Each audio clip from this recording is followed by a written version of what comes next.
I got blown up. Did you get blown up? Twice. Really? No. Shooting blanks. Yes, it was actually when the cattle industry was saved by fly shooting blanks. Wait, elbow deep. That G.I. Joe figure was elbow deep. It was all the way inside him? Just like that. Well, what makes you go into some stranger's house and shove their things up your... It was G.I. Track Joe. That's exactly what we That called took it. me a fucking minute. Say hi to Eli. He's racially ambiguous. Brandon, his hair is fucking fabulous. Donut, a dark joke disposition. And there's a fat electrician. Welcome to Unsubscribe. 3, 2, 1. Oh, I got splashed. Echelon is great. Okay. Remember those? Subtle. Not a plug. Hi, everyone. Welcome to the Unsubscribe podcast. I'm joined today by Eli Doubletap, EMT Badge 502, Brandon Herrera, my self-donut operator. Thank you so much for being here. What's up, bitches? What's going on? Look, it's our boy today. What's up, y'all? He's back. Back, number 2. What? I didn't realize he was on. I forgot. Yeah, I spaced so much, and then I have when that we were effect on talking about people. the live shows, you were like, "Yeah, this," and I was like, Yeah, because he was there in Jersey. I was in Jersey. Yeah, Yeah, that was a great time. I don't think I was on the podcast you were on, though. No, you weren't. I had Nick, I had Eli, I had Leon. Leon was sitting over here. So I had an excuse for not remembering. Yeah, and that's totally fine. I got blown up. Well, as far as excuses go, that's like a 5 out of 10. I was like, yeah, but fucking welcome back, Thanks, buddy. man. It's good to be here. You know, it's good to be sitting at the round table. It's nice. How we looking? It's oval. It's oval. Oblong. Did you get blown up? Twice. Really? No, that's a lie. No. Cut out the I was twice totally part so they willing. start. No, cut out that's a lie. So then the internet starts doing Just start research. just missing an arm. Somebody cut my arm off quick. EMT stolen valor. Dude, we got a whole bunch. I mean, everyone's been doing a lot of shit, and we're just trying to fit in. Time for the podcast right now. It's a blast. It's a busy time. I know. We got Cody. What have you been up to? Me and Brandon, we went to Vegas to scope out the range stay. Yeah, because that's going to be coming up sometime. And then immediately after Vegas, you went somewhere. What, a couple places? You went to a couple places. I don't know. I think we were running around for like a straight month and a half, 2 months there, like crazy. Because we did racing school. I Yeah, went you to guys Jordan. racing. That looked fun. Went back on the campaign trail. But what were you up to? I was, except for racing school, I was with you guys for most of it, I think. Right? I don't know, just working, streaming, same old, same old. Living that dream. Yeah. Like, Doing the work. dude, how goes campaign trail, Mr. Brandon? Well, it's really cool. I get to spend at least, like 1 to 2 days a week in my own house. It's really cool. Overachiever. Yeah, I get to sleep in my own bed. I'm like, at a certain point, I was like, why didn't I just get a storage container and just a hotel room when I'm in town at this point? Not a bad idea. It's not too late. It's been good though. Like we're going all over the place because it's such a big district. It's the biggest district in all of Texas, biggest border district in the country. It's massive. So there's it's 27 counties that we have to cover. So we're just hitting the ground every day we can. Beautiful. Just talking to people and not even waiting to do the job, just showing up and finding out what the issues are, whether it's data centers, whether it's power lines, whether it's like the Big Bend border wall, screw worm, just handling it now. What do you find is like the biggest issue that's coming up? There's a lot of big federal issues. Like everybody wants to talk about, like, oh, gun control, war, this, that, whatever. But really a lot of things in the district that like we can actually help with are like the local issues. And a lot of them weirdly are not political. It's like, it's not Republican, Democrat. It's just, hey, we're running out of fucking water. Here's how we need to approach it. Hey, screw worm is an issue. How can we solve it? Hey, border wall is going up here through this, national park that doesn't need it. We're wasting a bunch of money and ruining the landscape. Like, how do we fight that? And so it's, or how do we keep the border secure without needing a physical barrier? And so there's a lot of localized issues like that. And honestly, that's been the most fun is because like for me, like as a business owner, I've just been a problem solver for a while. Like anybody who's been in business knows that you just become a professional. You're a firefighter. That's it. You start exactly. putting out fires, figuring stuff out, putting out fires. And so for me, this is fun. So this is like right up my forte is just trying to figure out like how we can solve these problems. And so we've been just killing that nonstop. That's awesome, man. Question, because I know what's a screw worm? So do you legit not know? I know, but Okay, got it. For the masses. So screwworm is basically it's a type of fly that has been. Okay, never mind. I don't know. Oh, really? Never mind. Yeah, you just threw a different. Screwworm is not one. So I'm like, yes, it's a fly. It's a helicopter. Well, so that's one of the big issues right now is because Texas is obviously very big in the cattle and like beef industry, stuff like that. Sure. So there is a type of fly that exists that basically like it lays its eggs in wounds in cattle or a couple different things, but it has a near 100% fatality rate. Oh, that's a problem. Within I want to say 2 weeks. Don't quote me on that, but it's a huge issue, and it was a really big issue back in the 60s. We put out a bunch of sterilized flies, so male flies that basically just made it so that they couldn't reproduce. Shooting blanks. And we beat it back. Yes, it was actually when the cattle industry was saved by flies shooting blanks. Dead serious. We beat it back down south of the Darien Gap, down back to South America, and it hasn't been an issue until the last couple of years. I mean, Connor did a video on it after we talked about it. So you want to look up the screwworm video by King Trout. There you go. But it's back essentially for the first time in decades, and so we're making sure that we fight it effectively. And I was meeting with the EPA, USDA, a couple congressmen, just trying to figure out everything we can do to expedite that.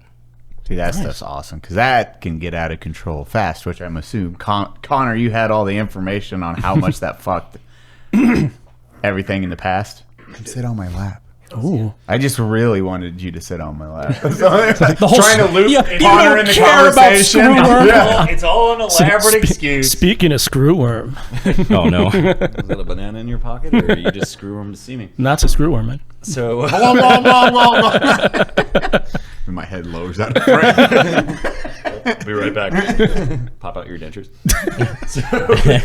We completely beat it out of the country. Like Brandon said, starting in the 60s up until I think we got it out in the 70s. All the cases that were coming in were coming across the border from Mexico. So then we had these sterile fly facilities out in West Texas. I think there was one. Pushed them all the way back down into South America. We were funding this facility, and then the problem was no longer around because it was out of sight, out of mind. And so they shut down funding for the facility, and wouldn't you believe it, third world Central American nations didn't handle the problem and keep it resolved. So it made its way back as of, a month ago? How much money did Into the U.S. anyway. It came across the Darien Gap a couple years ago. Yeah. And made its way back up through Mexico. yeah, we've which for whatever reason, years and years. This was like 2022, 2023. We just didn't reopen or approve the reopening of the sterilized fly facilities. How'd they get over the wall? Ain't no wall in Panama. Sailed through the canal. Because they're the flies. Getting a 10-foot wall and be like, I don't know what the fuck to do. They chartered a They had to boat. use coyote flies to get them across. Coyote flies. Smuggle them. There's a hole in the wall that big. But to answer your question, it was like back in the 60s and 70s, it was like tens of millions of dollars. And then, believe it or not, the cattle or the population of cattle in the U.S. is smaller now than it was back then because they kind of wrote off a bunch of those like losses to like blight and things. So the expectation was that you'd have 1,000 head of cattle and 20% of them are going to die. Well, medication got so much better that now if you have 1,000 head of cattle, 998 of them are going to survive unless they're infected by this parasite where you cannot sell their meat. Canada shut down livestock. Sort I'm looking for. What was that? Importations from the U.S. What was that noise? But so yeah, it was like hundreds of, it's been a minute since I did the research. I want to say at bare minimum tens of millions, if not hundreds of millions of dollars. It's like 300 million, I think. 300 something million. For Jesus. modern adjusted Back in the late For a 60s. boat. yeah. No. Crazy. So nowadays Just it would that. be literally like tens of billions of dollars. So something we definitely want to take seriously. And it also, as to why it's on my plate, in the beginning at least, half of all the confirmed cases in the United States were in my district. Of course. All right. Yay, what a problem to walk into. But he's getting it solved, and that's what Trying we to. love him. You mean it wasn't solved last time? Thank you.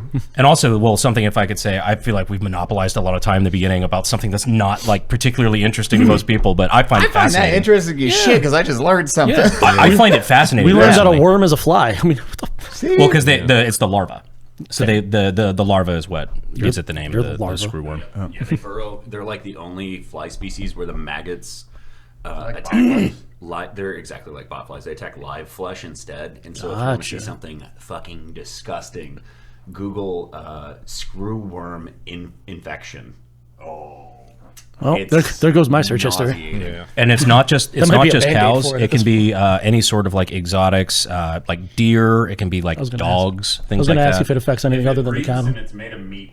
Yeah. Oh, so it can mess up a lot of different things. Oh yeah, I better go get tested. yeah. It wouldn't be a bad idea. You're a little, I had a cut on my hand the other day. It could get vicious. It could. But well, something. Just one other thing I think is super interesting is how they solve the problem. This is kind of during the just fresh out of the atomic age, I guess. Somebody just wondered, like, okay, what if we shot up a bunch of those flies? Like, what if we bred the flies and shot them up with radiation and sterilized them? So we use radiation to sterilize the male flies, and then just release those back into to the tune of millions and millions of flies. Nagasaki flies. Straight up, like we would drop like canisters of flies into infected areas, and it would just slowly make the flies sterile. That's And awesome. so just kill them by not allowing them to reproduce. That's one way of doing it. Dang, that's crazy. See, I find that shit super fascinating. That's wild. I'm like, okay, I learned something. The same thing Bill Gates is trying to do. Yeah, but with No, I'm kidding. That's a joke. That's a joke. That's a joke. Or is it?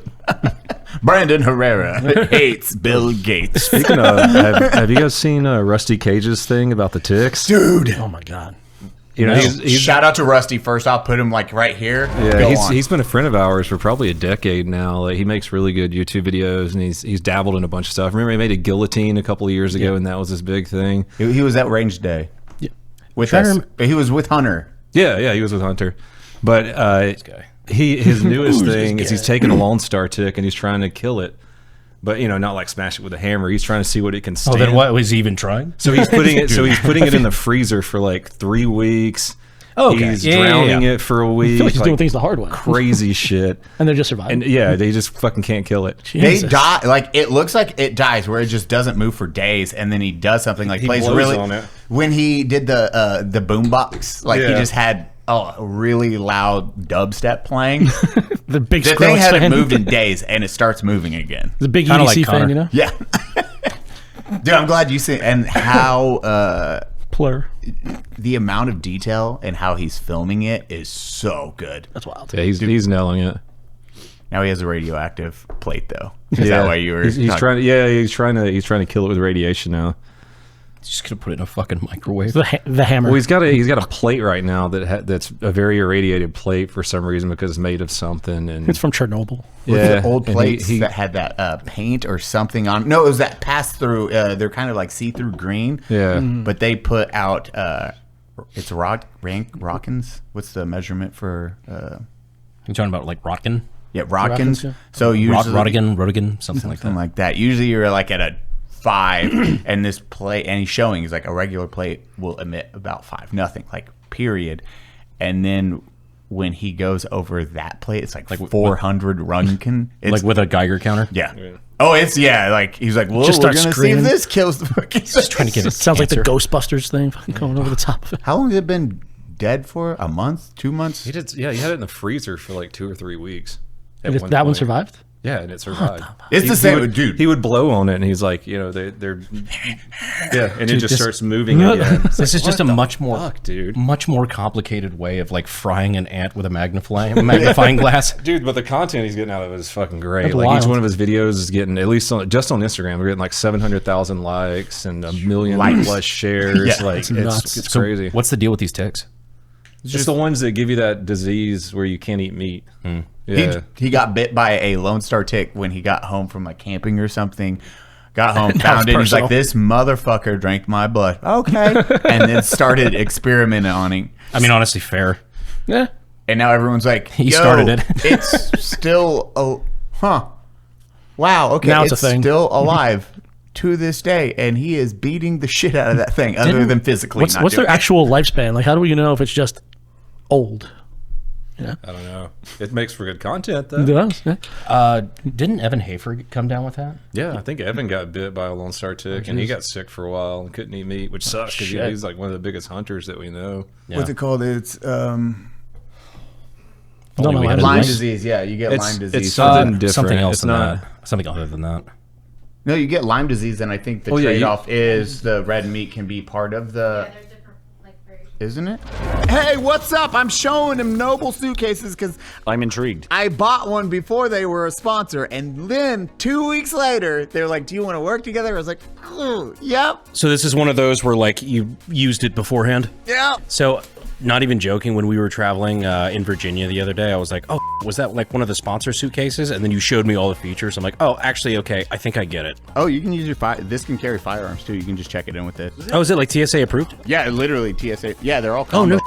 Oh, so you could just throw a fucking gun in that. Passer. It already has the TSA locks with it, so the TSA can check it really quick with their. Same key for both locks? Yep. So in that case, it's compliant if you want to bring a surprise mouse tool that will help you later. Everyone loves surprise mouse tools. The robbers don't. Oh. They have an open container compartment. Oh. Wow, I bet you could put a laptop in there. How would you know? I don't read Egyptian. I had a bag that I used to use. I don't do that anymore because this replaced everything for travel. I used to travel exclusively with a Kroger grocery bag. The holes were getting large. You never replaced the bag. But don't take our word on it. 500,000 suitcases sold in the highest rated luggage brand in the category on Trustpilot. But you know the only thing better than buying one of these? What's that, Brandon? Buying one at 46% off. You can go to nobletravel.com for up to 46% off your entire order. Does every suitcase come with a 100-day money-back guarantee? I believe it does. And free 3-day express shipping. And we didn't even mention it has a lifetime warranty. So that's nobletravel.com for up to 46% off your entire order. After you order, they're going to ask you how you heard about them. Tell them Unsub sends their regards. Okay, so Lone Star tick bites can transmit a sugar molecule called alpha-gal into the body, triggering alpha-gal syndrome, a severe allergy to red meat like beef, pork, and lamb. Yeah. Symptoms typically emerge 2 to 6 hours after eating and can include hives, gastrointestinal distress, and life-threatening anaphylaxis. EMTs out here in Texas deal with a whole bunch of different shit. Dude, this simple fact, you can just be allergic to red meat after a bite would suck. Yeah. No. There's a disease that gives you that like hydrophobia, right? Where you can't even like drink water and it freaks you out. Rabies. Rabies? Is that rabies? Yeah. That's nuts. Like there's When you're actually terrified of water and it's you crazy. run and that's when I'm like, So no. Well, like 99% mortality rate, rabies in people. Yeah, if It you're goes too late, it's like, untreated. yeah, and you go crazy during that process. That's why I didn't realize it was a fear of water on top of not wanting to drink it because you'll want to vomit or throw up the second It's crazy. it gets near you because they've done studies on that. You have to let it go for a while, though. Yeah, Like it shows itself long before it gets to that point. but once it shows itself, there's no cure. Yeah, That's what's yeah. crazy. Fuck. Still? Oh yeah, rabies. They're still like. there's I thought no- you had to let it go to like a crazy extent. Yeah. Once Say it's once right. it's- It's pretty much once it starts showing its first symptoms, you are then it's- dead. it's hard to unfuck that. Yeah, it's just That's why if you get bit by an animal, like even if you suspect it might have rabies, you have to get the vaccine like instant. then. How long is that vaccine good for? It doesn't. It's every bite. Oh, really? No yeah, shit. there is no. It's not like tetanus where it's every 10 years. Oh, shit. And it's brutal. They put it into the bite because my buddy in high school. Oh my god. That's not Oh good. my god. I already got bit there once. Oh no. No, imagine you get bit. What a disgusting story. You get bit. it's just- That's not what I thought you were insinuating. 99.9% chance of death once. Like My Horrifying God. video. I think it's in maybe Like one guy? India. Yeah, Dude. he can't drink. Yeah, that's what I was referring to. Pushing He just pulls it up. He's like, himself. oh. he puts the water away. It's crazy. They put the vaccine into the source of the bite. So when we were in high school, one of my buddies was trying to save a raccoon from a storm drain, like a dumbass. So he went and grabbed it like it was a cute little cat or whatever, like under the armpits. Plot twist, not Pulled cute it out, cat. and the second it like hit the ground, they had that moment, and he thought it was a Disney movie where it's like, I saved you. And he's like, thank you, sir. And then runs off in the woods. And he was like, he sets it down and it immediately went, ah, at the tip of his finger. So we had to take him to like a instant care place. And they put his finger in a brace because it bit him on the tip of his pointer finger. Put it in a brace, they had to and go this deep. needle was like that long. And they went down into the tip of his finger Oh, fuck and that. injected it like into the They palm of injected his it hand. into his elbow from his finger. Basically, it was brutal. Jesus. So it sounds like oh, we got to inject this in the elbow. Why are you starting at my finger? We could go any other path on this. Well, I feel like that's a beautiful segue to talk into a little bit of your day job. Oh my gosh, yeah, absolutely. I give people needles in their index finger for a living. That's all. Well, you have multiple, which is again wild. Yeah, I'm all over the place. Multiple fingers, yeah. Yeah, 10 of them still. Wild. Because I didn't tussle his hair. Yeah, no, I'm an EMT. I'm a volunteer EMT. I'm a per diem EMT. I'm a 911 dispatcher. I couldn't really decide, so I hit the job market early and just took over all of them, I guess, at that point. But yeah, I mean, I've never quite dealt with something like that, but sure. I mean, I definitely do run into a bunch of different circumstances that I got to be taken care of. Hell yeah. But yeah, I'm an EMT for a volunteer agency. When I started, I still volunteer with them, so I just feel like it's the right thing to do. A per diem department a couple towns away from that decided to pick me up, so I still ride on the ambulance per diem and volunteer. And my actual career is I'm a 911 dispatcher for a police department a couple towns away from there. So I'm all in this one general bubble, and that's what I do. And then You've never had to deal with rabies? I have not dealt with rabies. No, I think it's because you like. Do you mind if we say what state? No, of course not. Okay, just in Jersey, I feel like the ambient radiation of that state just kills all the animals. 100%. It's just Rabies bacteria just dies. That same nuclear radiation that they use for the flies. If you can just go ahead and drop it right there, that'd be just great. But, I can't condone that. I was gonna say. well, I mean, listen, you guys saw it firsthand. You guys got to witness Jersey firsthand. How'd you love it? It's one of my least favorite places in the country. Well, you know what? I got a lot of friends there, which is weird. There's a reason I keep coming to Texas. I've got a lot of friends that live in Jersey, and they all, for whatever reason, just pretend it doesn't suck. Oh man, stop doing that. Stop doing that. Give in. Give into the dark side, man. You know how it is up there. It sucks, man. You know? You became an EMT in 2020 also, right? I did, right when I was in school when COVID hit. Yeah, that's the way to do it. If you're gonna get involved in emergency services, the way to do it is 2 months before a pandemic starts. 10 out of 10 recommend. It took me 7 months to finish the certification that should have took me 3. At the same time, I was going through dispatch school, and it was a whole bunch of stuff that was. I mean, talk about trial by Chinese fire. Literally, when I signed up for EMS, I was telling Eli this. I was dealing with like little Johnny with the skin knee, or like grandma who decided to take a tumble behind the dresser and ended up all cocked behind there. We got to go lift her up at 3:00 in the morning, or like grandpa who fell down the stairs because he needed to use the downstairs bathroom because he doesn't like the upstairs bathroom, like that type of stuff. That's happened, I'm guessing. Oh, if you dude, have often, that story. often. Yeah, That is often. not something you just pull out as like, Also, the house in reference that I'm talking about had one of those freaking chairs that take you down the stairs, but no, he had to walk. So yeah. Take a tumble. Charlie takes a tumble. There's a reason you have that stupid chair. Anyway, I digress. But yeah, and then so that's what I signed up for, if you will. That was the EMS that I had been training with and training for, and then we went to the pandemic. And once I got out of EMT school, it became from little Johnny with the skin knee to 20 patients a night that couldn't breathe, couldn't walk, couldn't talk, couldn't think. They were altered mental. They were unconscious. They were vomiting. I was telling Eli, we were showing up to house in Tyvek suits with respirators and goggles. We looked like, oh shit. Yeah, we looked like we were just straight up going into a nuclear facility, you know. And it was wild. And that we would strip that gown off, change out our filters, go to the next call, and just rinse and repeat. We would dispatch a lot of times from the hospital. We wouldn't even make it back to headquarters. Because I recall correctly, you guys were right next to what was essentially Ground Zero at the time in New York City. Yeah. Where I heard things got real fucking bad. Real bad, yeah. They brought out a giant boat that they used 3 rooms for, so that was great. So we loved that. But yeah, that we ended up having a. Could you explain what you just said a little bit? So New York ended up bringing, I forget what they called it. They brought out this giant hospital boat and they docked it in the harbor. What was that boat called? I'll pull it up. Was it the Navy boat? Yeah, it looked like Mercy. The Mercy. That's what it was. Yeah, it was literally a boat. There was a facility that was designed to house COVID patients, and they used like 4 rooms of it. But don't worry, they pulled all the respirators and all this stuff out of a bunch of hospitals. That was great. But yeah, logistics. We're borrowing this. Yeah. Unplugging it. Mom.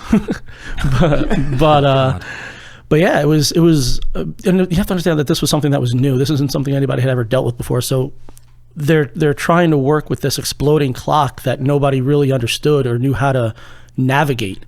And in doing so, we're taking on 15, 20 calls. Hospitals are developing protocols to have all these rooms outside. Trailers are showing up, refrigerator trucks are showing up outside, and you don't put healthy people in refrigerator trucks. Are you now with each station? Or each call? Do you have to clean the outfit, or is it a brand new outfit? No, we would time? rip the suit.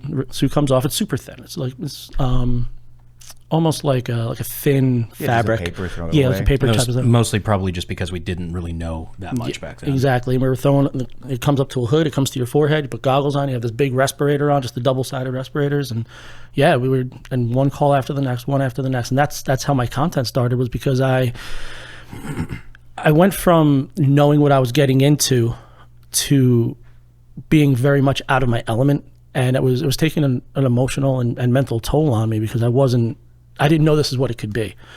And that's why I started making content, was because it was a way for me to kind of disassociate from everything and just kind of be stupid for a little bit and try to make myself laugh. And if it made somebody else laugh too, that was awesome. But it was a way for me to be like, you know what, it's not all so bad. It's not all so bad, you know. And that's how we ended up making goofy content. At least I hope it's goofy, you know. Dang. You're telling me people who actually experience hard things in life resort to dark humor? I would never do that. I would never do that. God, you would love my dark humor jokes. We're not bringing those here. That'll get you canceled. Can't have that. Oh, tell me how I know. Not yet. But yeah, that's what it ended up being. And I was just any little stupid thing that would make me laugh, I would make some sort of content about it. And then there was that one phallic video with the stupid gold thing that was just kind of serpentining up, and I was like, that looks like a bending wiener. We're gonna make some jokes about that. You're actually the only man I know that has made I a believe career I might out of sticking shit in people's ass. Well, unfortunately, she comes out of it. That's the problem. It's whether it comes out or not. I got a great story for you. Last time I was here, I told a story about a cap that came off of a Suave bottle, and at that time, that was the only call like that I had. You weren't here for it. Don't worry, it's okay. A cap? No, I'm just a cap. So off of a Suave bottle. you know how Suave shampoo bottles are kind of cylindrical, and it has a screw-on cap. Well, we showed up to a call. Shapes in this guy. Yeah. It had a screw-on cap, and when we got to the house, it was for abdominal pain. And we show up to the house, and this kid hands me a Suave shampoo bottle, and it doesn't have a cap on it. And I'm like, well, where's the cap? And he's like,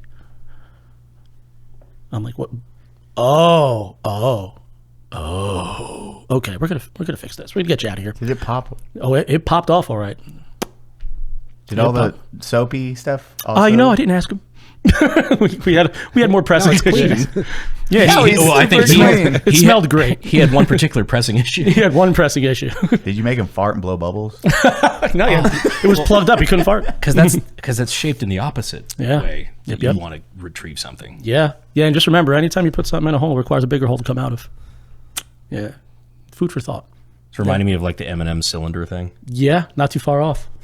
Do they even say it, or is it just so embarrassing? They're like, it's No, he handed it to me and was just gave me these like doe eyes, and I was just like, "What, my God?" Oh, it all First kind of all, yeah, you take it. Oh, and you just open your hands and it drops. extra gloves. Where's that suit? I love that. That's a hilarious beat. handing it to you like, He's just like, "What is this?" Okay, what am I doing with this? Where's the cap at? It's just instant. Yeah, you guys laugh now. You guys G.I. Joe fans? You guys G.I. Joe fans when you were a kid? Yeah, I'm a G.I. Joe. fucking ruin G.I. Joe for you in about 2 minutes. Hamburgers. What's the Pork chop sandwiches. pork chop sandwiches? What the Brandon's like, what is this? what the fuck are you guys talking about? This is original internet shit, man. Talking about like action figure therapy? Kind of. Someone dubbed over the old G.I. Joe cartoons from like the late 80s. Oh, I see. And yeah, it's old internet, dude, like Newgrounds type stuff. Yeah, it's OG internet. We'll show you afterwards. You had to be. We'll tell you when you're older. You have to eat all your vegetables first. So we like Yes, G.I. Dad. Joes. Until we like G.I. Joe. So at that time, that was the only actual instance that I've had of this. Well, if you can imagine a G.I. Joe figure about yay big. Jesus fuck. All right, G.I. Joe figure about yay One big. of the big ones? And he's going like this. Arm out? Is it? Yeah. So it was actually at a college graduation party at somebody's house who was having a bunch of people over his college graduation party. When I got out of the military, that's the first thing I did. So G.I. yeah, well, let me tell you, it wasn't too far off from that. and it was elbow deep, and it was thumbs up, so we couldn't take it out. So I transported this person on his side. Wait, elbow deep, like elbow deep. That G.I. Joe figure was elbow deep. So it was all the way inside him, Thumb in, just like that.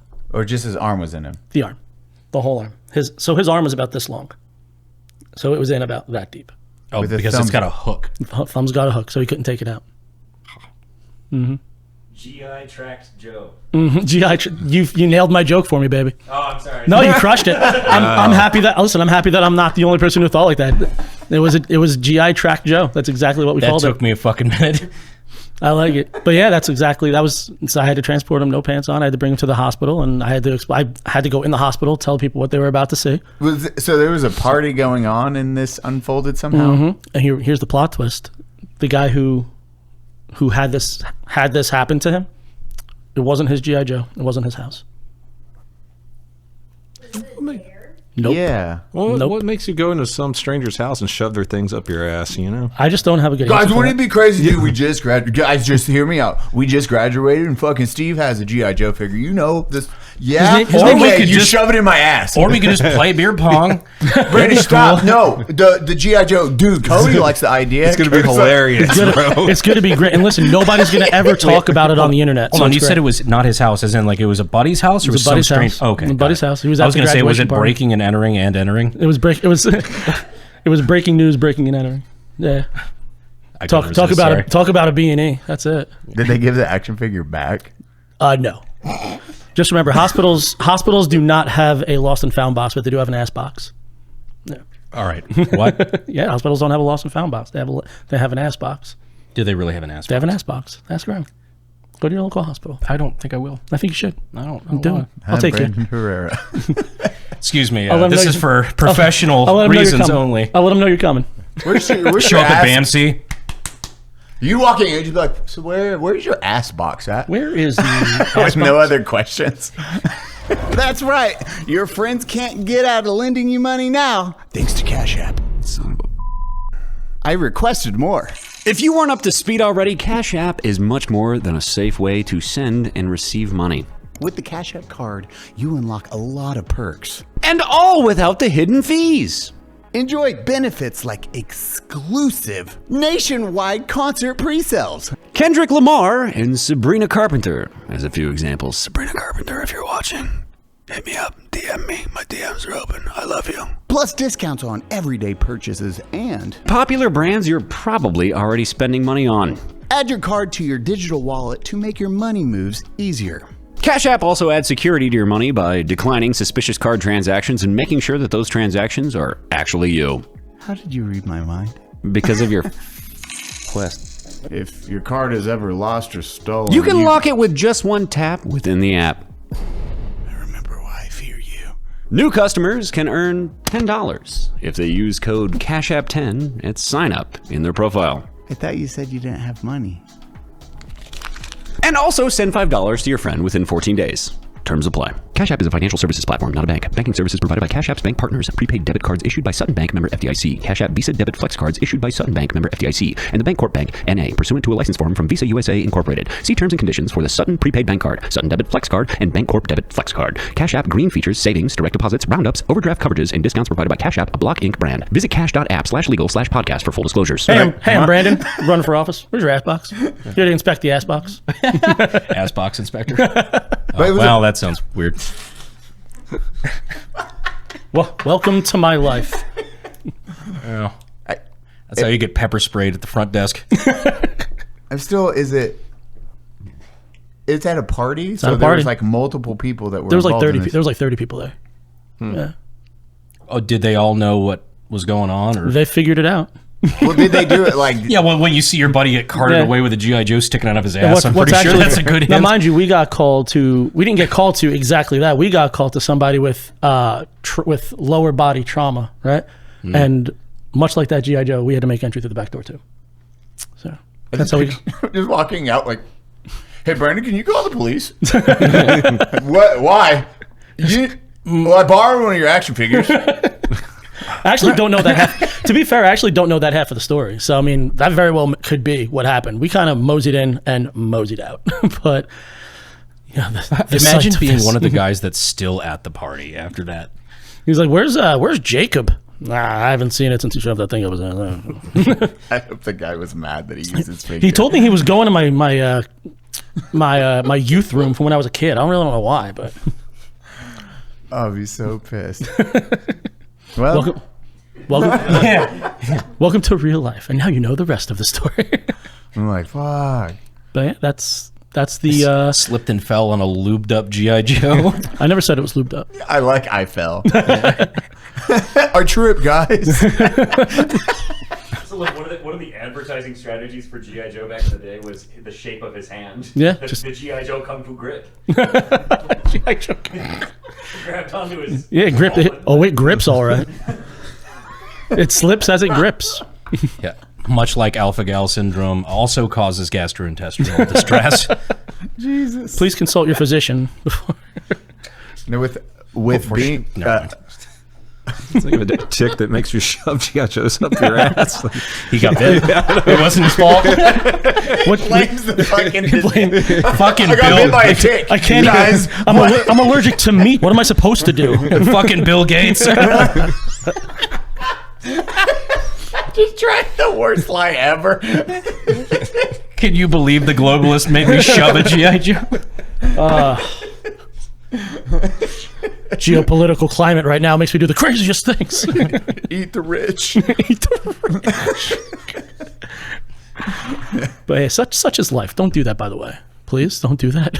Now, so you handle one side of with dispatching, and then Cody on the other side.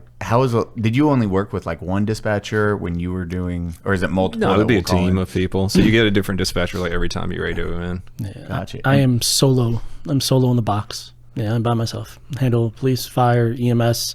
If I need to land a helicopter on somebody's roof, that's all on us. Yeah, we're a smaller community. So. You're talking about like dispatching, or okay? Yeah, so everything comes through us. It's not a county dispatch; it's a local police department. And in doing that, we are alone, 12 hours. So if anybody lives in that county, you could do the funniest thing ever. Well, I mean, like I said, I'm a local guy. But if I need to coordinate with county, if I need to coordinate with like Office of Emergency Management or things like that, that all gets done through us. And if I really need somebody to jump in with me, they'll tag in. But if I'm sending all of my guys on a job, it's going to be me. What you need to do for the background of your videos from now on is you need to go on eBay, find that exact same G.I. Joe figure, and just have it out. I can find it. I bet you anything I can find it. I guarantee you haven't forgotten what it looked like. 100%. It's etched into my brain for all eternity. The way it was smiling at me. Would he know? On the bottom, it just says Andy. You've got a friend in me. Yeah. Oh, God. Oh, no. If it was a Woody I doll. finally got Connor. There you go. Do you have a shit-eating grin? Oh. He had to wipe that top lip. Andily walking out of the room. Woody looking back in fear. He actually asked if he should walk out. And I'm like, bro, I kind of insist you don't do that. Please don't do that. Because on your stomach. Yeah, he had his pants around his ankles. I'm like, bro, we're not doing this. I was like, let's just get the fuck out of here. Let's just get Crocs. I don't want to be a part of this anymore. I want to go home.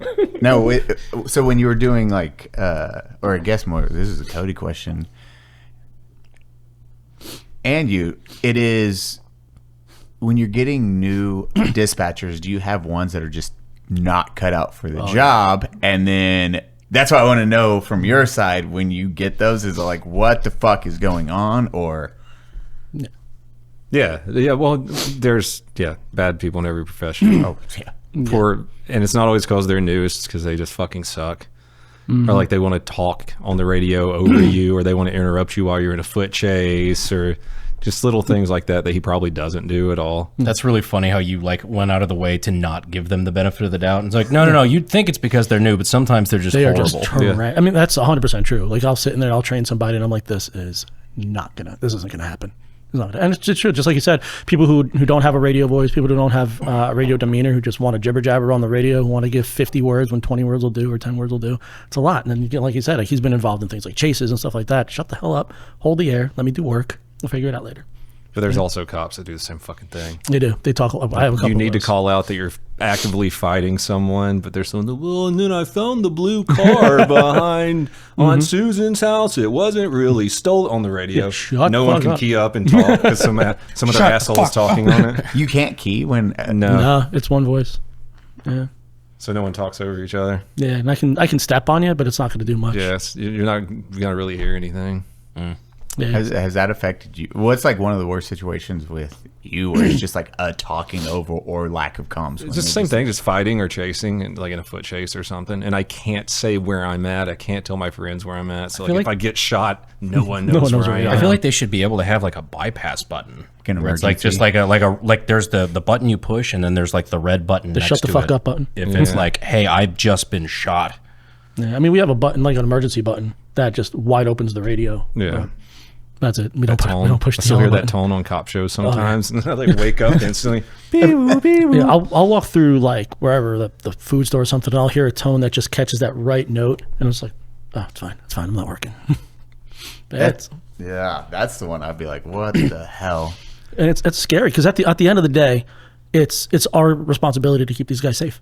You know, our job is to make sure that our guys are coming home, so we're trying to get them all the resources that they need. And if y'all don't shut the fuck up, I can get my guys what they need. Yeah, that's tough. It's a tough place to be sometimes. Well, and that's where I'm wondering, because that seems very stressful because you are taking that first round of information and then passing it off to the guys on the ground, and you have to be like, hey, is this a dangerous area? Hey, what is going on? How many people? You're trying to give them a battle plan in 2 minutes. Yeah, we are a facilitator of information. So whatever I'm getting, they have to get. And the idea is, if I don't have all this information, I'm going to send them. I'm going to get them moving in the right direction while I'm gathering information, and I'm just going to update them on the way so that I'm not holding off on information, not holding off on a response time. By the time they get there, if they don't have all the information, that's dangerous. You know, this could be a guy with a gun situation. This could be, you know, a full-blown hostage situation. Who knows? But if I have, you know, Joe, Mike, and Steve show up at a house, and I'm like, yeah, this lady's saying, you know, she hears some noise downstairs, and that noise, you know, 5 minutes later, she tells me, oh, it's 3 guys, you know,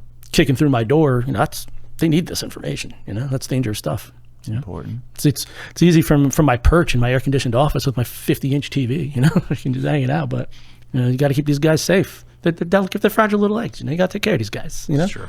They need to get held sometimes, pat the head. It's nice. There's that one lady who got fired not too long ago. I think it was last year. Did you ever see that dispatcher get fired? Yeah, the guy, she walks in, I'm working. Oh, doesn't sound like she's working. Well, people were calling 911, and she was picking up. And she was like, "Yeah, I don't feel like talking to you," and just hanging it up. And she ended up doing it like dozens of times. Wait, what? Yeah, yeah. Someone finally got killed because of it, who called for help, and so she finally got arrested. How did that take any period of time to not fire them? She said, I just didn't feel like talking to I them. don't feel like talking to him. Yeah. Yeah. By the way, can't do that. Yeah. On an update, you can't do that. That It's would, frowned oh upon. my God. That would also, I feel like I'm being trolled if I call 911. It's like, hello, there's a, yeah, I'm good. Click. I'm like, okay, maybe exactly I what dialed she the was wrong doing. number. That I is would not look, wrong. I'd be like, maybe I dialed something wrong. It is 911, right? Am I fucking crazy? You call back. Yeah, I said I'm not talking. Am I calling? Who am I calling? Google 911. It's like I thought I was calling 911. Turns out I was calling freaking Starbucks. They don't want to talk to me. What's going on here? Dude. Yeah, she got fired. One of the cops walked right up to her, and she's like, "I'm working." He's like, "Well, no, you're not. It's time to go." Yeah, it was nuts. Yeah, there's a body camera of them finally getting her. I think she ended up only catching like one charge or something, like one that actually stuck. Which, considering you let someone fucking die. Yeah. Like you said that somebody died because she didn't answer the I can't remember if it was an elderly person or like a baby that was choking on. It was something really fucked up, and she just didn't send help. She's like, And the Googles. I know. It sure doesn't answer a phone. Oh, well, she answered. It wasn't a great combo afterwards. Not very talkative. She wasn't really her thing. I wasn't a people person. I wasn't a people person. That's one of those things that drives me fucking crazy about jobs like that. Not necessarily jobs as dire, but like even something as simple as like, oh, well, I work in a hotel lobby. If you fucking hate people, there's lots of jobs that don't require you to talk to people. yeah. You don't have to choose that one. Yeah. You know, I get the insurance is good. I get it. That's it. Fucking go do something else. Especially something that's you're not life No, and that's death. serious. Thousands of calls. Yeah. She did this. Yeah, I didn't realize it was thousands, but yeah, sure. Dear God. Yeah, each one is thousands. Yeah. What was the death? That's what I'm trying to. Guy shoved the GI Joe up his Did ass. this just happen? No one will help me. And she was like, can't say that, Brandon. You can't say No, that. that sounds about Oh right. no, that's Yeah, no, that's 100%. that's fine. That's That was in above board. Houston. It was in Houston. Yeah. Did I not mention that? It was in Houston. Get the okay. I need to see if she actually died because that what's pisses me off the most. It was a misdemeanor. Yeah, she didn't go to jail at all. She did 10 days in Or, jail. okay, sorry, 10 No, days. but I mean that's insane. If someone died, so Punishment fits the crime. if someone died because of that and you get 10 days, that is fucked. Well, I'm looking up this, Cody. I get bit by a fucking thing, by a fucking tick. I can't eat meat, but this girl gets 10 days. It's bullshit. Dude. It's bullshit. Christian Williams gets the officer shooting or not shooting. Well, I guess there was a shooting. You just showed us the video the other day, and I was like, oh, we got to talk about this. The lady that has a great mugshot right after. The lady in the parking lot. Oh, the one that got punched right in the fucking jaw.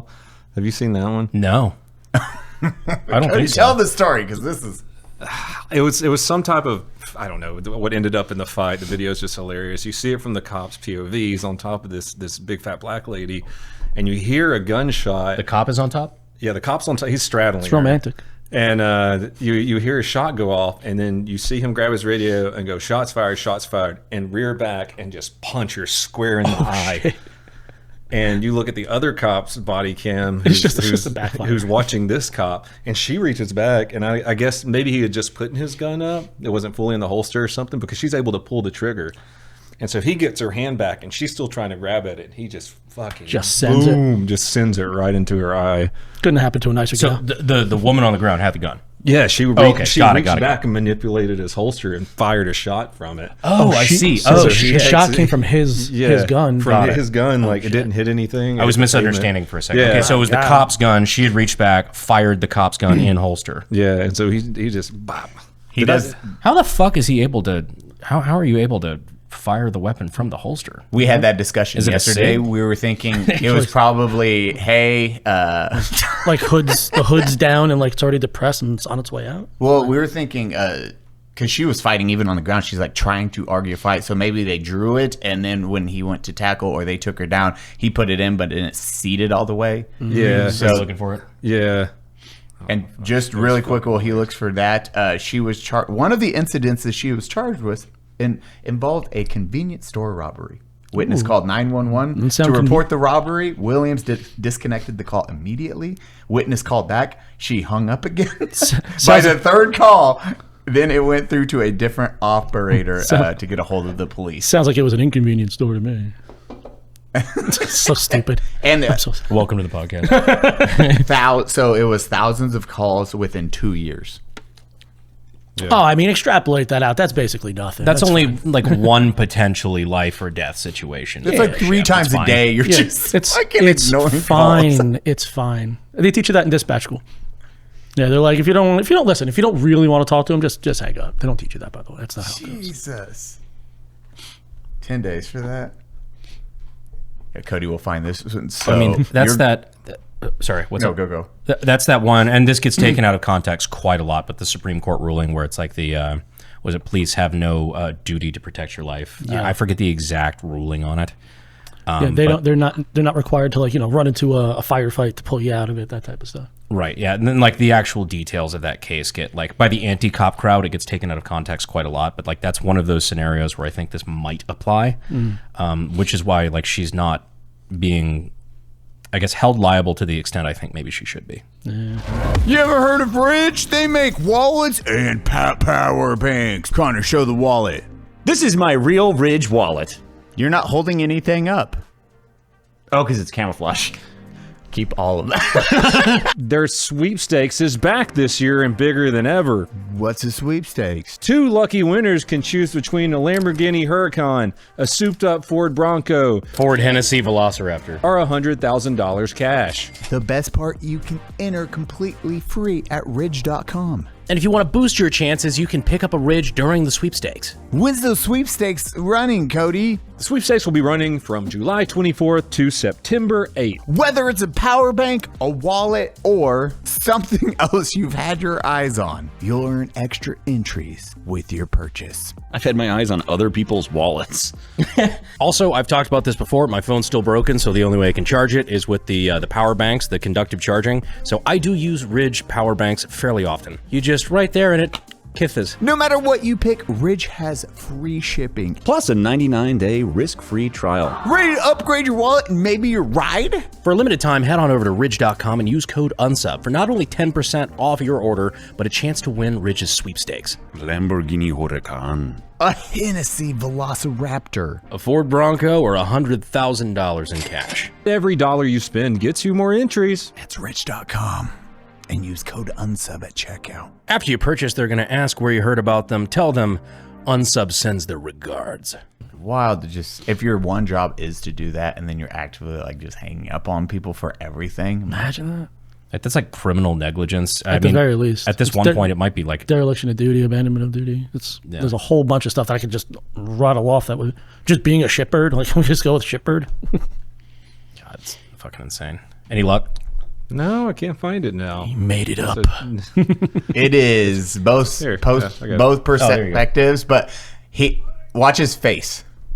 Just Koshback sends it. I want to find it from his point of view first. Okay, of course it's fucking shoplifting. She ends up trying to fight people over shoplifting. It's always shoplifting. I know. She tries to end up trying to grab an officer's gun over shoplifting.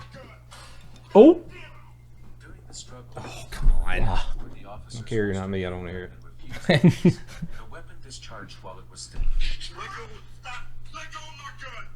Oh. Oh, she knows she fucked up. She done fucked up. Oh my god! Good God! Oh my god, dude, just wait. I was. Oh my god!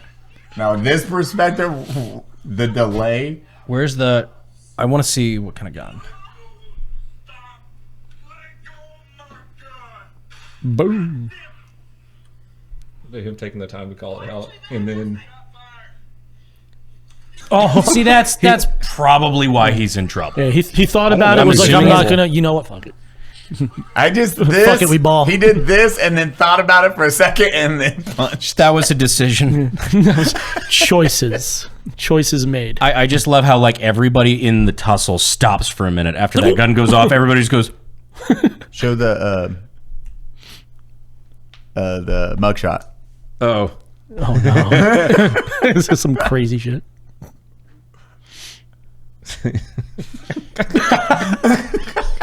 Oh no! Oh no! That's a bad day. She had a bad day. She had a bad day. Bad day. Maybe don't steal and try to fist fight a cop. Grab his gun. You know, in hindsight, I could see why that'd be an issue. You know. You know what? Knowing's half the battle. G.I. Joe. Brought it back, baby. Hey, my man, you know G.I. Joe, Brandon. G.I. Joe. Knowing's half the battle. The other part is It could be hit. worse. It could have been the more you know star up there. Dude, that one is one of those wild ones. You got to go to. Just filmed a whole bunch of stuff with guns and up in slow-mo, all that. Up in drive tanks. It's got a video that it's going to be coming out tomorrow. Not at time of recording this, it'll already be out. But got the G36K. So the like a real one? Oh yeah, no, I've got a real HK G36K. I've got a Tommy built G36C, but an HK like factory full auto G36K. The Ks are 16 inches or 10? It's longer than the C. I don't remember. I think it's 16, but I'm not sure. I still love like one of my favorite firearms. They're super. I haven't shot one in a long time, but I always thought they were fantastic firearms. Like super comfortable. H&K in general just makes amazing guns. There's not maybe I'm missing one. I don't think there's anything from HK I hate. Yeah. Like there's nothing from HK that I can think of off the top of my head that I'm just like, man, that sucks. Yeah. It's usually good stuff. It's like it goes anywhere from mediocre to god tier. It's A little expensive at times. yeah, for sure. Yeah. But no, the G36 is fucking cool. And then we did some slow-mo with the G3 and the MG0815. I can't wait to make that video. Nice. MG0815 is like the Maxim gun. Fenn or Chase or Darnell, pull that shit up. It's like a Maxim gun, but they basically Germany retrofitted it to make it like an assaulting weapon. Gotcha. So it's like an original belt fed. Got a lot of use in World War One. Is it a machine gun? Yeah. It's like a belt fed machine gun. Oh, that one at your office with the little two. That one? No, that's an MG15. Okay, MGOA. MG08. Oh, MGO 08/15. There we go. What the fuck? That is crazy looking. What So it's basically a Maxim that was built into a light machine gun. What? One of the very first cases of such. So it's a design from like the 1880s that got retrofitted into becoming the precursor to things like the 240 Bravo. Nice, man. This is what your fourth or fifth gun that you own, right? Yeah, one of them. Yeah. Is it? What's the? Fits in your 4-gun safe. So that thing on the side, you don't crank it. So that's like a lever that just slides back and forth. So that's what you use to charge the gun. And it reciprocates while it's fired, which is really cool. Oh, that's dope. We got that in slow-mo too. So we got that, the AC-556, which is the gun that we're doing for the giveaway for the campaign. So the machine gun that we're doing for the campaign giveaway. So we did a full video on that. And the cool part about that gun is the A-Team gun, like the little Mini 14. Nice. But it was also the gun that was used in the Gary Fadden shooting, which was the legal self-defense shooting. I just did a video on it, like a full video on the breakdown. The only one I know of, I'm being told that there might be more. This is the only one I know of, where a legal transferable machine gun was used in a justified self-defense shooting. Sick. That's crazy. So this guy smoked a biker. 2 bikers were chasing him and like firing guns at him and shit. What the fuck? It's like the Wild West. It was like a 17-mile chase in horses. Virginia. But it turns out that actually that shooting did take place on the HK headquarters because he worked for HK. That's why he had the gun, I think. But yeah. And they chased him 17 miles? Yeah, it was something like that. It was a long chase, and like when the cops finally got to him, they were like, "Oh, well, they try to play it all like, oh, well, I can't believe this guy shot at us, or shot my buddy," and then they looked through the car that was giving chase. Just the guy was running stoplights trying to get away. Just freaking casings everywhere. Casings, and they had a 357 Magnum revolver that had 3 fired shells in the cylinder. Oh shit. Like still smoking. It was and a bag of ammunition like on the seat with a 22 pistol, I think it was. It was like it was very obvious that they were chasing him and shooting at him. Mortar rounds and shit in the car. The scariest part with that or anything, you'd be like, "Fuck, can I have my gun back, please?" After you clear that it is. They did. Oh, they actually did. It's one of my favorite parts of the fucking story. So after this long, drawn out like legal battle and everything, because if you look at the details of the case, it could not be more clear that this was legal self-defense. People might not know this. They will take your firearm, correct? Yeah. For if any defense shooting, self-defense shooting, blah, blah, blah, they take it. Not right? every time, but very, very likely, especially if someone's killed. Yeah. But yeah, they did confiscate it during the course of the trial, and because it was a machine gun, it became like very high profile. Obviously, the media was all over it. Like, can you believe this guy? A machine gun. Meanwhile, How dare he? It was a guy and his fiance trying to run away from bikers that were like, they were bikers, but they ended up getting like a Chevy truck, I think, and giving chase for like some road rage thing, shooting guns at him the whole time. He ended up pulling out, and he's like, I want to say he's like 6'4", 6'5". Like, he was a big guy. Gets out with this machine gun, like his, Mini 14, full auto. And he tells him basically, fucking stop right there. Please stop or I'll shoot. And they said, go fuck yourself. We're going to kill you. Imagine dumping rounds at somebody, and then you get out of the car and you have the wherewithal to be like, stop or I'll shoot. But he fired off a burst in the air first of like 6 or 9 rounds or something like that. That would cause and diarrhea. then leveled it and said, stop or I'll fucking shoot. They went after him. He slotted the one guy, was going to start engaging the next guy who tried to hit him with a truck in the meantime. Jesus. After his buddies just got clapped, got right? Smoked. Tried to hit him with a truck, and then police showed up. All right. And then So police that's all showed this up stuff. right before all this, right before he could have got shot, this guy. So then, to your point about the gun being confiscated, they did take the gun through the whole court proceedings. The prosecution was just fucking dog shit. Like, they fucked the whole case up, which, thank God. Gary, I think, had a really good attorney. Gary Fadden, the guy who was the machine gun owner. After he was declared innocent, they gave the gun back eventually. And so there was apparently a friend of his who stood by him through the whole trial. Like even through all the media bullshit, all the legal shit being thrown his way, stood by his buddy the entire time. When Gary got the gun back, he gave it to that friend. As a transferable machine gun, he gave it to his friend with a brass plaque in the stock that said, "Because you understand." Ooh, That's awesome. what a story. It's fucking I cool. like Like it. the whole thing's very neat. Kick-ass gift, by Right? the way. That's cool as shit. Especially since they sell for about 20 grand nowadays. And then on the dust cover it said, "You're fucked." No, that was a different case.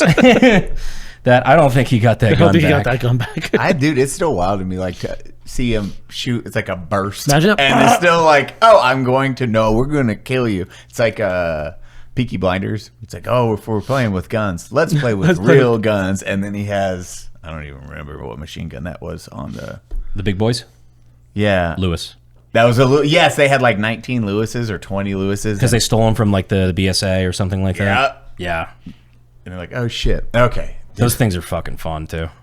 The Lewis guns. Allegedly. Oh no, I No, have he's one. like, Which one would it, like, if you had your, right now, as of Brandon what is one of your dream guns? Because you have a majority. I know you like AKs, all that, but is there anything now where you're like, Like a gun I don't have. yeah, where you're like, man, I could really do, I would love that one that would complete the collection. definitely Or- a Kel-Tec, 100%. I have plenty of those too. I High points, a couple high points. There's two that come to mind. At least off the top of my head. There's all sorts of stuff. Like I'd love to have like a Pack 40 or something like that, but like artillery pieces. Oh, okay. But one of the two that come to mind is one, a minigun, just for obvious reasons. I've never been able to make it make financial sense. Because minigun. You're looking like 120 grand starting. Yep. And I just, especially with the YouTube rules on full auto, like, And that's without shooting it. yeah. And the accoutrement and everything like that. I made a beautiful from a couple years ago, beautiful range day video. It was a blast. Got to hang out with all you guys, and then I made this nice video, and immediately Age YouTube restricted. was like, "Absolutely not! What the hell is this?" Welcome to my life. Welcome. But the other one is the Orlican. So the Orlican is a full auto 20 millimeter open bolt. It was like a naval gun essentially, but it's like 20 millimeter. But it's so fucking cool because the way it fed, I think it was like big ass drum magazines essentially. Nice. But it is an open bolt, like direct. Like wide open. What would you call that? I'm trying to remember. I'm blanking on it now. It's kind of like the Sten or the grease gun. Okay. Where it's direct blowback. Thank you. Or, Sorry.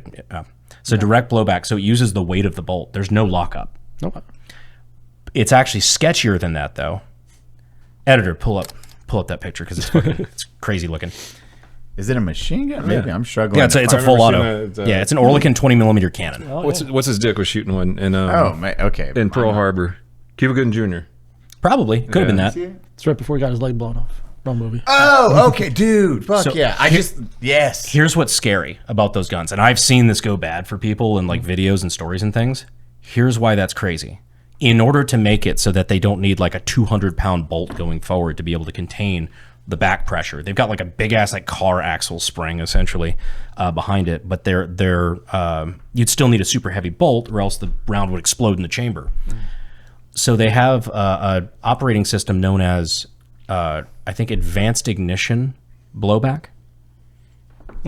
Any guesses as to what that means? Advanced ignition blowback.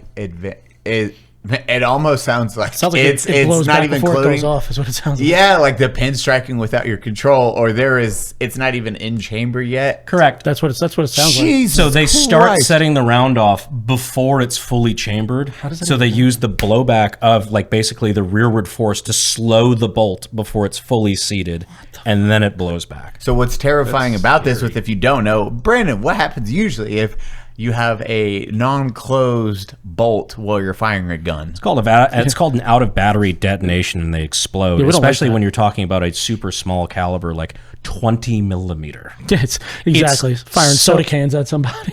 It's still so cool. I want one so badly. We used them all through World War II. Like they clearly worked. It's just sketchy as shit. Designing that or having that in mind as a solution is just wild to me, because Imagine being the pitch meeting. dude. Yeah, exactly. Guys, okay, listen, hear me out. This is gonna work. Because I've seen one open, like what was it called when it's out of battery, and it peppered the dude's arm that I seen it happen with. And that was on a 22, like a 308 maybe. Now look at what happened with Scott, right? That was a 50 cal. All right, now imagine that happening with a 20 mil. Yeah. And I think it did happen at one point at like Knob Creek, like the big machine gun shoot, like a few years ago. Somebody had an out of battery with an Oerlikon. Because especially if you're not using like military ammo, like a lot of people are using reloads, which are usually safe, but sometimes shit happens. So that would be your Oerlikon, minigun. There's probably a couple things I'm not thinking of, but I got some unicorns lately. I can't wait to pull those out. That's what I like. I finally got my unicorns, and I'm like, oh, okay. Have you talked about your newest acquisition? Which one? The FAMAS? Briefly. No, yeah, I guess not really too much about it because I got the final MGS collection that I've been waiting for years, and to find a FAMAS was then very happy. It was the last piece of the collection, and you got a good deal on it too. Yeah, and then serial number 44, and then just being able to say, "Oh, I got a FAMAS," but watching everyone's reaction too, because gun people that know it, like when we were at Mission Ridge, everyone, like, they would be checking out. They'd be like, "Holy fuck, is that a real FAMAS?" And then the crew started walking up. Everyone started looking out. They're like, "What the?" It's the meme. Is that a Supra? That's right. We're doing a perfect gene ad. You can tell that they're perfect because of the way they are. Look at Brandon. He's perfect, and the genes complete him because they're perfect. Actually, I don't think I've actually worn a pair of these, but that is really stretchy. Oh, those are fantastic. That's why I wear those. Like, I've never seen like a band of a jean that stretches that way. Don't you hate it when you have to fit jeans that don't? You hate it that you had when you have to pick jeans that fit thighs or waist? I always have a hard time finding a pair of jeans that fits my delicate bird-like legs and my juicy fat ass. But not with the perfect jeans. Are you constantly having to pull them up or do that awkward mid-conversation readjustment? I'm constantly readjusting my crotch during conversations. Same. No, that's all I buy. They're stretchy and really comfy. I'm glad we're sponsored by them because I'm going to get these for free now. For free. For free, the perfect jeans. Free. Oh, and now that I'm reading that, they also have boot cut, so perfect for Texas. 6 size fits from skinny to thick. With 2 C's. That's what fits my juicy ass. They go all the way up to 4 C's and possibly a Q. If you have a bulge, perfect. If you have big thighs, perfect. If you have small waist, perfect. Yeah, juicy, thick ass like me. Our listeners get 15% off your first order. Plus, free shipping. Theperfectgene.nyc and use code unsubscribe15. The Perfect Gene and use code unsubscribe15. Whoa! But it's and then we got to shoot it, have a good time. Past that, like, I was just like, oh, that was pretty much a WA 2000. But I mean, those are just not way too high. Meanwhile, I'm over here like, hey, man, we just passed the Third Circuit just had a case where we very well might not have to only have 10-round mags. This is awesome. You guys are like, I just got a howitzer. The Third Circuit did just shoot down your assault weapons. Yeah, man, I'm loving this. I might have to go out to the lake and find some stuff underwater there. I love the thought that you didn't just lose it in a boating accident. You actually have like crab traps that are underwater full of all your shit to pull up. Listen, I'm not. He's just floating, marking it. It's like all of a sudden the entire state of New Jersey is buying scuba gear.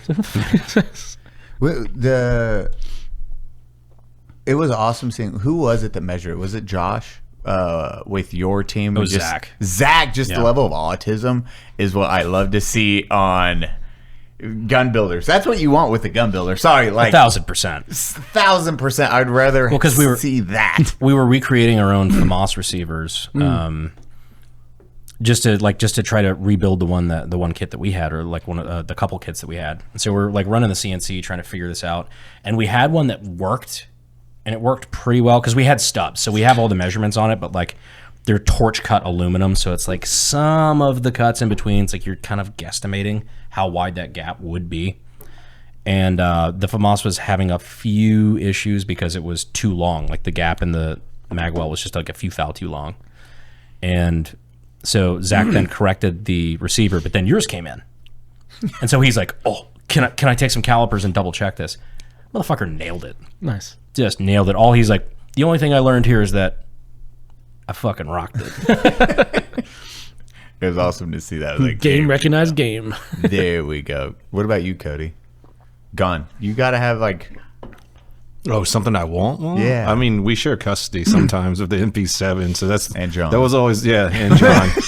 It's the two things you trade. You hand him the MP7, he hands you John. 2 weeks. I don't like that. That sounds weird. That's what both of you say when For you the hand record, John is my godson. This is true. No, I was gonna say you're gonna get like every once in a while he swings by and just gets conjugal visits with the MP7. Yeah. That's it. Just pats it. I don't shove it in my ass. Sideways. Listen, man, you don't know. It's you haven't been to that graduation party yet. You never know. Why is the mag sticking out? Meanwhile, I'm over here like my freaking dream gun's like a regular stock AR-15 with a collapsible stock. This would be fucking great. I'm like, wow, I can't believe it. Jersey. Yeah, right. Jersey. Anything with a suppressor. Anything. Just what the hell? We have nothing. A lot of my friends up in Jersey, a couple of the friends that I know were just like, "Oh, cool! Thanks to the Third Circuit, I don't have to worry about getting arrested with the guns I never sold." Exactly, 100%. Not that it's not possible. We sold them all. They're all gone. All of them. Mags are gone too, or pinned. Of course. Oh. Outside of that, Cody, any other where you're like, Oh, man, not really. I mean, we're friends with Brandon, so anytime I want to shoot something, I just go over to his house and take it off the shelf. I would like to see the baby. Yeah. that's why I swear to God, that's probably why it's the easiest thing of not shooting any of my guns, because I'm like, I could shoot it, but I can. But or I Brandon can has keep it, 3 of them, so yeah, I can keep it in museum quality where I'm like, dude, it doesn't get touched. I can shoot the FAMAS, but Brandon's got 11 of them, so why not? What I does he shoot the want? FAMAS. We shot the fuck out of that FAMAS. Oh, did you really? Yeah, because I mean, it already was shot. Okay, there you go. I've only shot mine, but that was like with the repro receiver and everything like that. And that's where we were having like a couple jamming issues. I've never shot like a quote unquote real, like fully original FAMAS. We'll go take it to the fucking thing and dump some rounds. I know, terrible. I was asking the gun guys or the range cadre when we were at Mission. I was like, "You want to shoot it?" Casually pulling out the word cadre. Isn't that what they're called? No, it's totally fine. I'm retarded. I was like, maybe I used the wrong word. No. Just you pulling out one of those words where I think like, oh, you're using ChatGPT on this essay. Military. You had to call him that. But just point. They'd be looking. I'm like, "Oh, you can shoot it." And they're like, "Are you sure?" I'm like, "Well, yeah, it's a fucking gun. Have fun." Okay. Immediately just Dump go it. dump mag. Hell yeah. Dump a round or two. I'm like, yeah, yes. It shoots. Chef's kiss. Chef's kiss. And then you just are fucked. No Yeah, matter man. what. I'm not like a nice bar or something cool, something fun that I could send down range for a couple hours. Just, I can't have them, That's why best case scenario is we get a couple laws that kind of favor us in a little bit, and I'll start being able to pick up some cool shit. But That Supreme Court thing might. that might help. Yeah, It might help. We're expecting a ruling by like ideally like fall. That'd be great. And if the Supreme Court makes the right decision, which I'm really like, I think they will. This might be the right court to do it. So. Yes.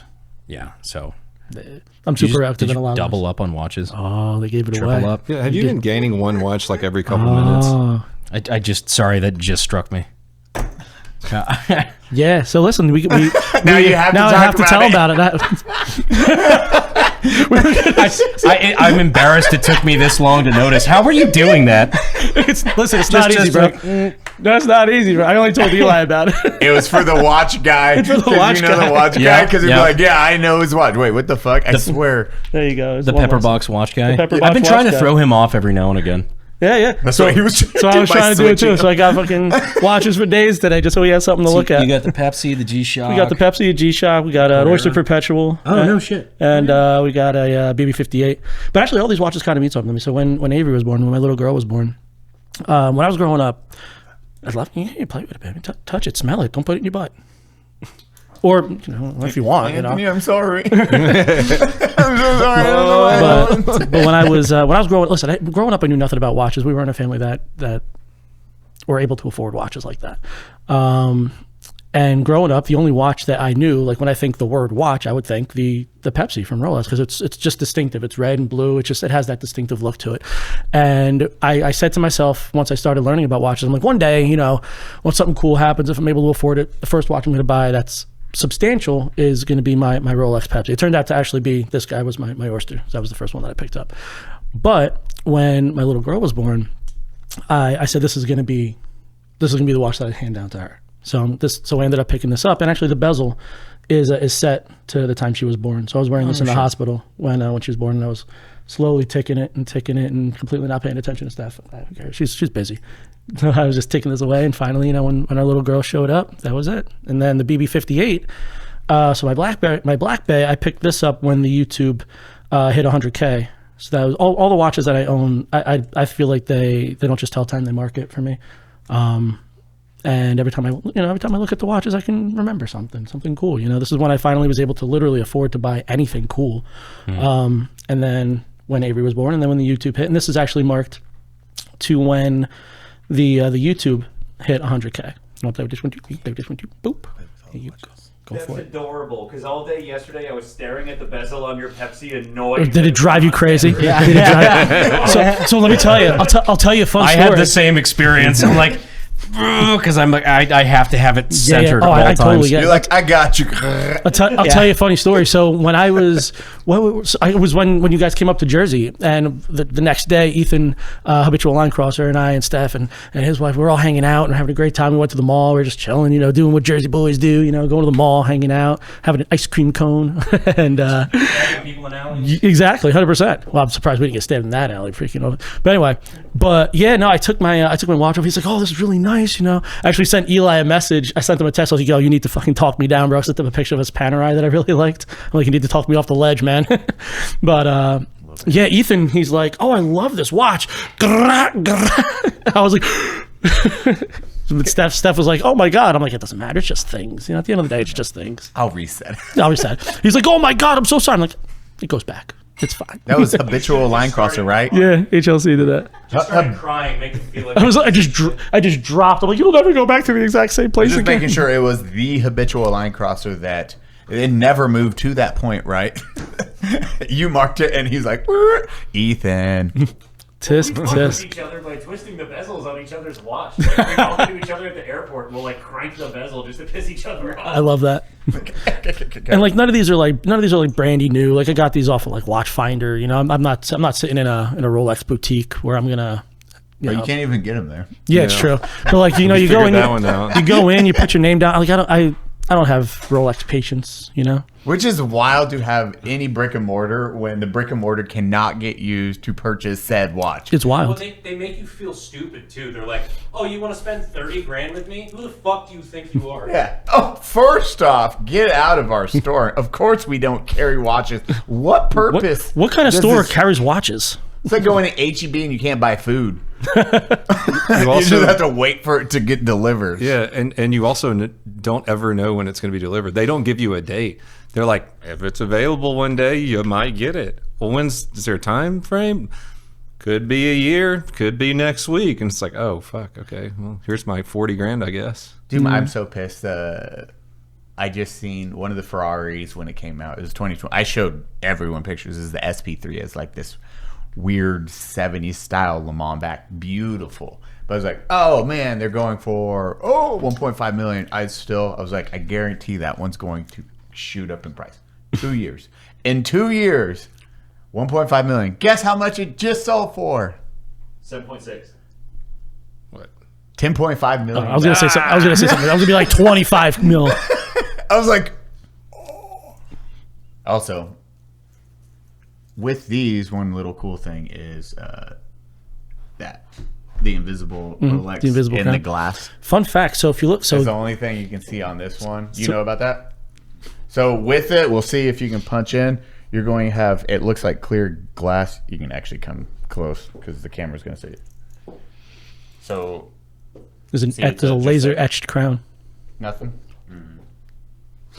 Right down there, there's a laser etched crown right by my finger. You have to adjust the light for your own. It's like literally. Oh, I can see. Yeah, like. Isn't that like one of the checks for like a fake? Yeah, by the way, for sure. Yeah.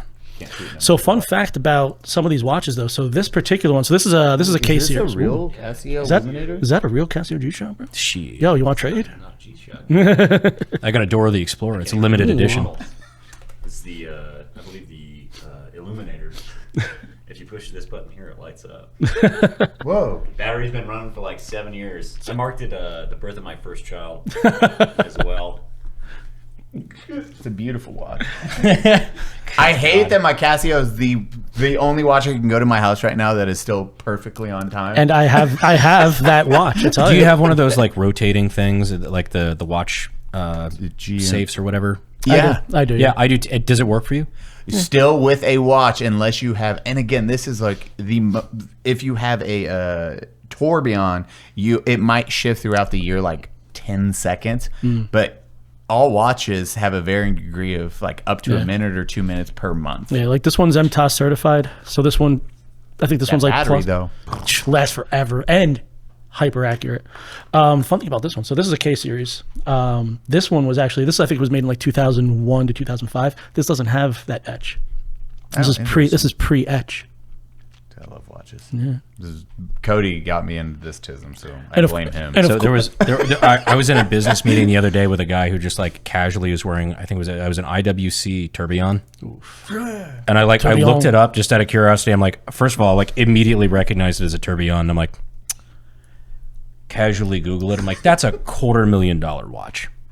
Like, easily. Good God, brother. I'm like, I've never asked another man, like, can I see that watch? But for fuck's sake, I gotta check it out. That's one of the few times when I'd be like, hey, can I just hold it real quick? Can I smell it? I will tell you still some of the most reliable watches I've ever had in my life. I used to like fuck around with Invicta watches because like I couldn't afford a Rolex like for the longest time. I remember... Yeah, there's basically a Submariner clone that looked just like the Rolex I always wanted. $90 at the time, at least. $90 from Invicta. Fucking love that watch. I still have it. Well, I think we don't talk about. It's one of the hardest things. I think we all feel like douchebags if we talk about any of the stuff. Other than guns, I feel like guns people have more of a. They don't judge you as much as when you have a watch and you try to show it. Because feel like in the apocalypse, a gun is useful. Yeah. Cars or anything, I feel like a douchebag talking about or showing. I'm like, and I don't want any. I don't know why. Maybe that's just me, but. And the only people that care are other people that like watches. Everybody else will be like, oh, it's a what? That's my favorite part, though. It's true. Like people will be like, that's a what? Yeah, it's nice. Because like unless it's a Rolex, like you're talking about literally any other brand, AG, Patek, whatever the fuck, women will never know. Yeah. It's just other dudes. Yeah. It's just like working out past a certain point. It's like once you have abs, it's like women are just like, eh. And other guys are like, hell yeah, bro, that's awesome. Bro, you lifted today, bro? You got that swole going. Fuck. Way to go, man. Hell yeah. But yeah, it's like that's how it really is. Buying shit to impress other fucking guys. Yeah, 100%. 100%. Yeah. I mean, I didn't even know any kind of watch, period. And then learning about like APs or anything past Rolex was like, oh, this is an entire world. There's a whole tourbillons. What are these? The price. Level. Holy shit. That is not my level. Well, like my mechanical brain, like with the engineering autism, like I think they're super fucking cool. I look at the price, I'm like, I cannot justify that. Connor, when you used nicotine in the past, what have been your biggest frustrations? Turns out you can't get as much of a pump going when you got a cig in your mouth at the gym that I go to all the time. Was your recovery time worse on nicotine? Oh, and how? It narrows your blood vessels and restricts oxygen to your muscles. It makes it hard to breathe, and your blood doesn't work. Counteracts the pump. Ultra pouches are perfect for athletes, runners, or health-conscious people because they're 100% nicotine-free. You pop one of those bitches 5 minutes before your workout or your work day, and bam, you're gonna be on fire. A lot of this shit is just actually just good for you, like L-theanine, vitamin B6, vitamin B12. Also, they help quit your cravings and they suppress your appetite. When do you recommend taking Ultra? I'm gonna do this before the gym. Before I'm pumping it, crazy style. It's got nootropics. Nootropics. What's your favorite flavor, Brandon? Mine's tropical. I like Cool Mint. Ultra is the ultimate guilt-free pouch. Delivering instant focus and mental clarity, all without nicotine or caffeine. New customers can use the code UNSUB to get 15% off at takeultra.com. That's 15% off at takeultra.com when you use code UNSUB, UNSUB. And like the tourbillon, when you, as the mechanical brain, when you see how it operates, how it's the most accurate. It's cool as shit. Free floating. Gravity doesn't affect it like your standard mechanical. This way. But then you realize that was built in 1790. Dude, Crazy to think, right? Yeah, tourbillon's an old concept. Tourbillon, first watch. That system, which is fucking wild, June 26, 1801. That's 1795 patented on 1801. Crazy, right? And it actually worked. Yep. Back in 1795. And that's the dude that came up with how that works and has been the exact same since then. No shit. Yeah. That's where I'm like, holy fuck. On that note, kind of like bringing it back to like military shit or gun shit, one of my favorite little tidbits is, we actually designed the minigun in the 1800s. It's like the modern, you're thinking the GE, like M134 minigun. Wasn't there a patent or something on... Or go on with it. So what basically happened was, do you remember Iron Man 2, I think it was, where like Tony Stark has to figure out, like his dad left the instructions like kind of hidden on like, there's this new element, but we don't have the technology right now. But you'll figure it out one day. That's basically what happened. Because somebody, and I don't remember the exact details, but somebody looked at the Gatling gun. The crank, has like a 20-round magazine, 40 round if it was huge. Just clunk, clunk, clunk, clunk, clunk, clunk, and like rotary barrel thing. Somebody looked at that, and we had electrical motors and like very basic motor technology at the time. We can fuck some shit up with that. And they were like, what if we attached that motor to that gun so you didn't have to crank it and you could just hit a button and just burn through ammo. And basically they couldn't find a way to feed it and make it like reliable and battery tech or whatever. So somebody basically filed blueprints. They were like, one of these days, we're going to solve these 3 problems. My favorite part, though, was that, like, one day, like, after World War II, some guy at GE pulled out those blueprints and went, oh, fuck, we can do that now. We can do that. We have belt feds now. Like, this is cool. Hold on. Wait a minute. Let me attach this little fucking... Somebody take this radiator belt on this thing. And take that washing machine electric motor and let's put it on this fucking... Oh, shit. Steve, come here. It wastes so much money when we press that button. and then the A10 was made. Yep. And the rest is history. But I just think it's fucking neat how like we had like all of the blueprint, like all of the ingredients to make the minigun so early. We just had like 3 roadblocks. And then as time came on, it's like unlock, unlock, unlock. Yeah, it's like a quest. You're going on a quest. Hey, you do not have the resources. The princess is at another castle. Dude, I was watching a video on you remember demo discs. Who remembers demo discs? Yeah, like they came with GamePro magazine. magazine. Yeah. Yes. Absolutely. So literally it was, hey, Crash Bandicoot. Yeah, PlayStation 2. You would get a magazine, a demo disc, play some new games. I didn't know about one demo disc that had a massive issue that they recalled immediately because they got fucking caused a lot of issues. Was it PlayStation magazine? So there was the demo for Beautiful Joe 2. Do you guys remember Beautiful Joe? That sounds familiar because of the Angry Video Game Nerd. If you've seen the character, you would be like, "Oh, I remember that back in the day." Beautiful Joe. It logged you into only demos. Yeah, there you go. Real quick, sorry. That is the patent for the. So 1893, they had the electrical Gatling gun. In 1893. That's cool. And in 1895, electricity was created. So Beautiful Joe was like an old... He was an assist character in Super Smash Brothers. Yep, exactly. So, and then it was originally GameCube game. 2D, side-scroller, beat 'em up. Really cool fucking game. Or RPG, I think. Kind of like a mix. They released the demo disc for the PlayStation 2. And if you played it and you got to a certain part, it would automatically reformat your entire memory card. Yeah. What? I never knew about this, and I studied lots of like weird video game lore, and I was like, get the fuck out of here. And it was just people angry because there was forums at that day, and they're like, why the fuck did this erase my Final Fantasy X save? Oh my my God. memory card's actually gone. What the fuck? You're like, oh. That's an elite troll, though. Just they did it on purpose.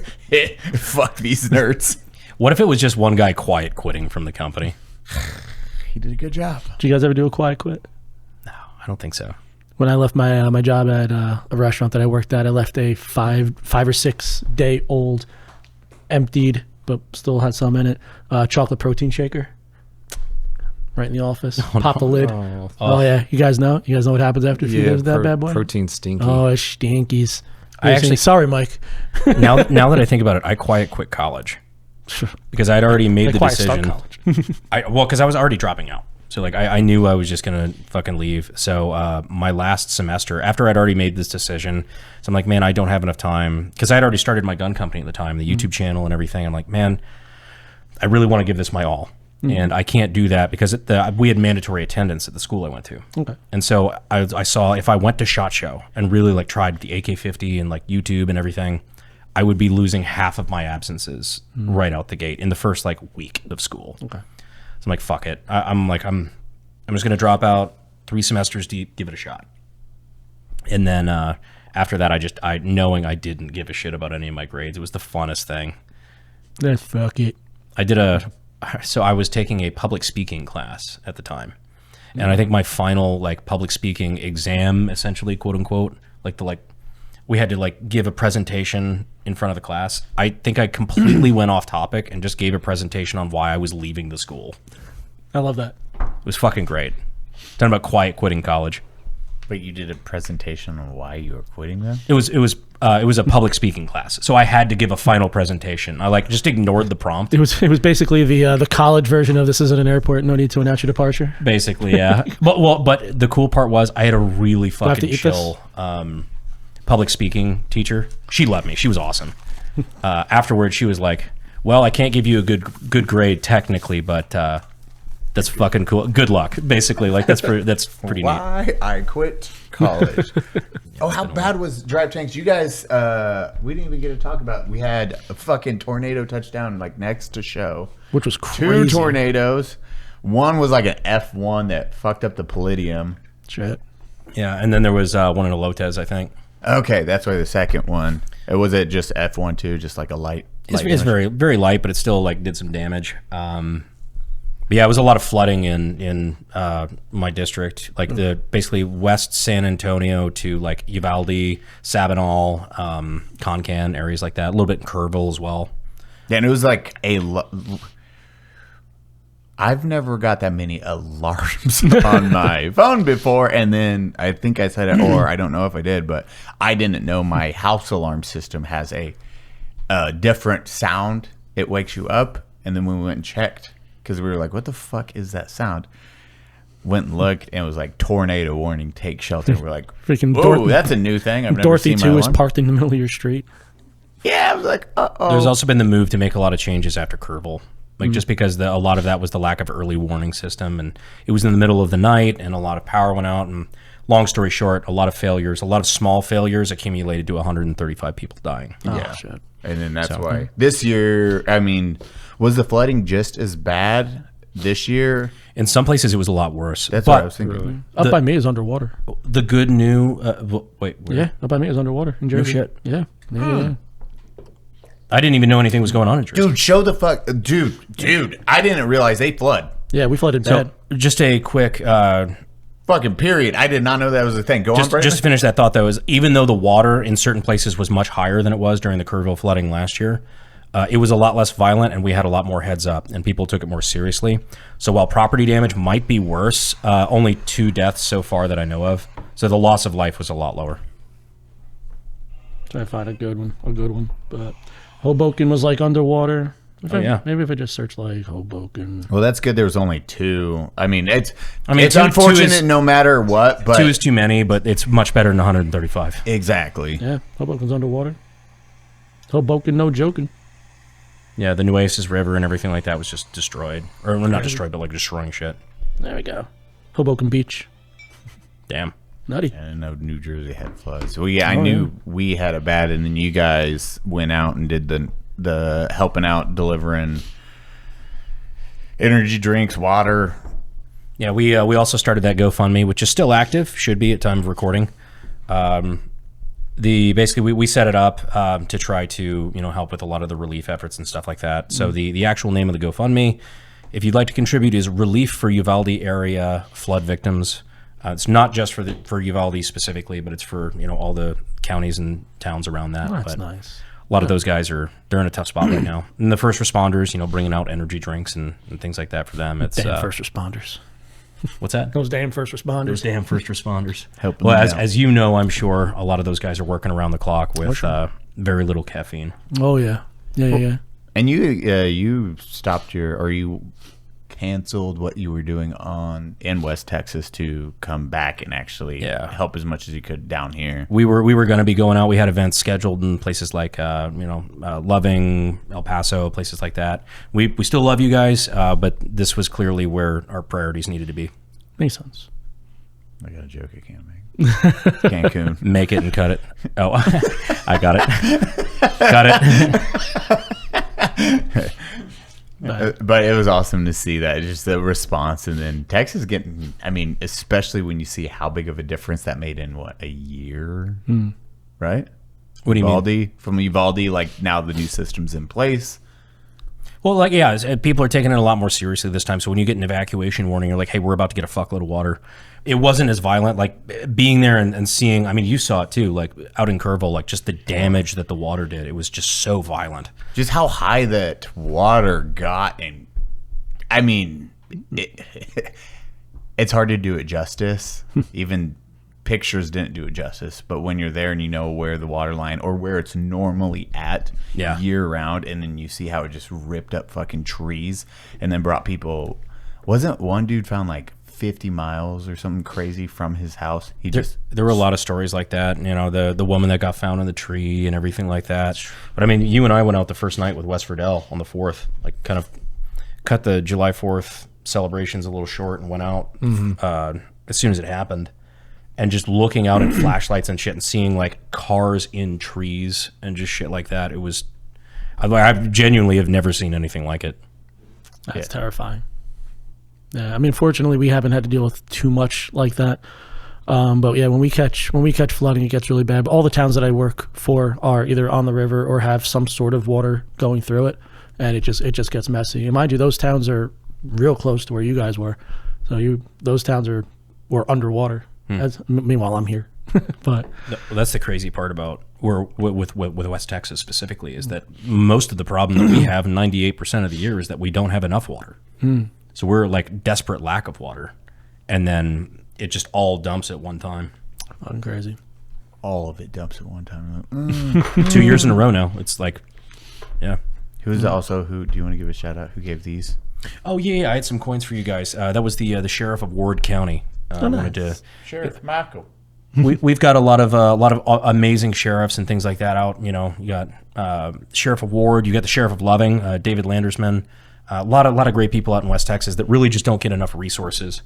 You know, a lot of people, especially in the Permian Basin and areas around it, that are tasked with a big responsibility. You know, taking care of the oil fields and things like that, the energy infrastructure of the United States, in the state of Texas. And they just don't get any funding because they're so rural. There's no people that live there. Out of sight, out of mind type of. That's a shame. Their populations are so low, they don't get the resources they need. And so, you know, working with them as much as we can to make sure that their people are taken care of is, you know. What a gift, man. Good for you. You know, and that's important. You got to take care of the people that take care of you, you know? Yeah. Brandon, start doing that Congress thing. I know. I feel like it's just taking years off my life right now. Not the good I'm ones. not the funny ha-ha guy I used to be, but, you know. Well, I still am. I just have to be serious more often. They're not taking the shitty ones off at the end. They're taking the good ones. Yeah. We just had to delete some of the jokes now. I'm still the same guy. I just have to put on my serious boy pants a lot more often. My censorship pants. That joke's going to fuck me up. It's crazy. Ask me how I know. Yeah. It's never the shit I think it's going to be. Cue the thumbs up random posters. The Kentucky Ballistics stick a thumb in it? Stick a thumb in it. Oh. How did it take us this long into the episode to think about that? Such a good joke. That's a good joke. Damn it.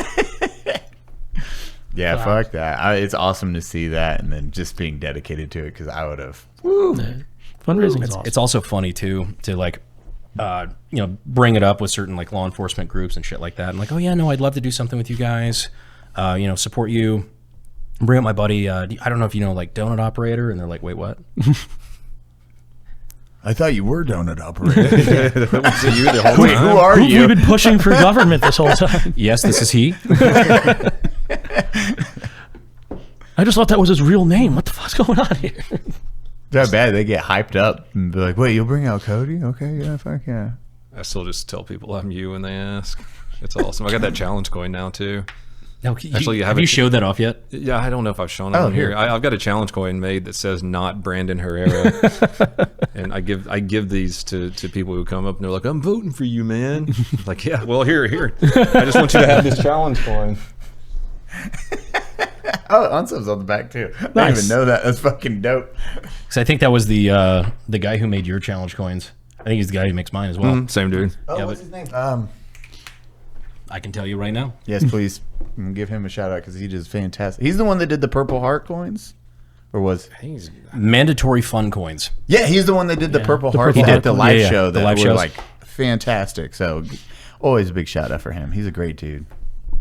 Brandon Herrera challenge coins. These are actually the new ones. Now, before it said Republican congressional candidate. Now it says Republican congressional nominee for TX23. Ooh, nailed it.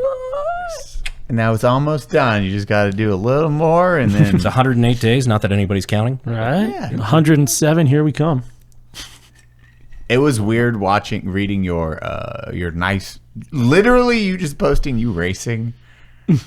And then someone was like, "It's the only race you're gonna win." I'm like, "Really?" But bum. I was like, "This is the first thing you can go to." That's where you went, huh? We can delete this segment. I was just like wild to see when you're just like, "Hey."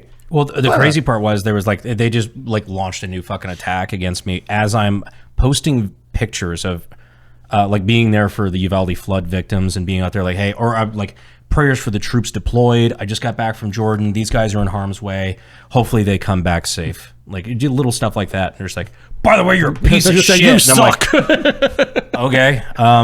Luckily I've been on the internet for 10 plus years, so I don't. Yeah. Well, everybody on the internet's super kind and sweet. Well, yeah.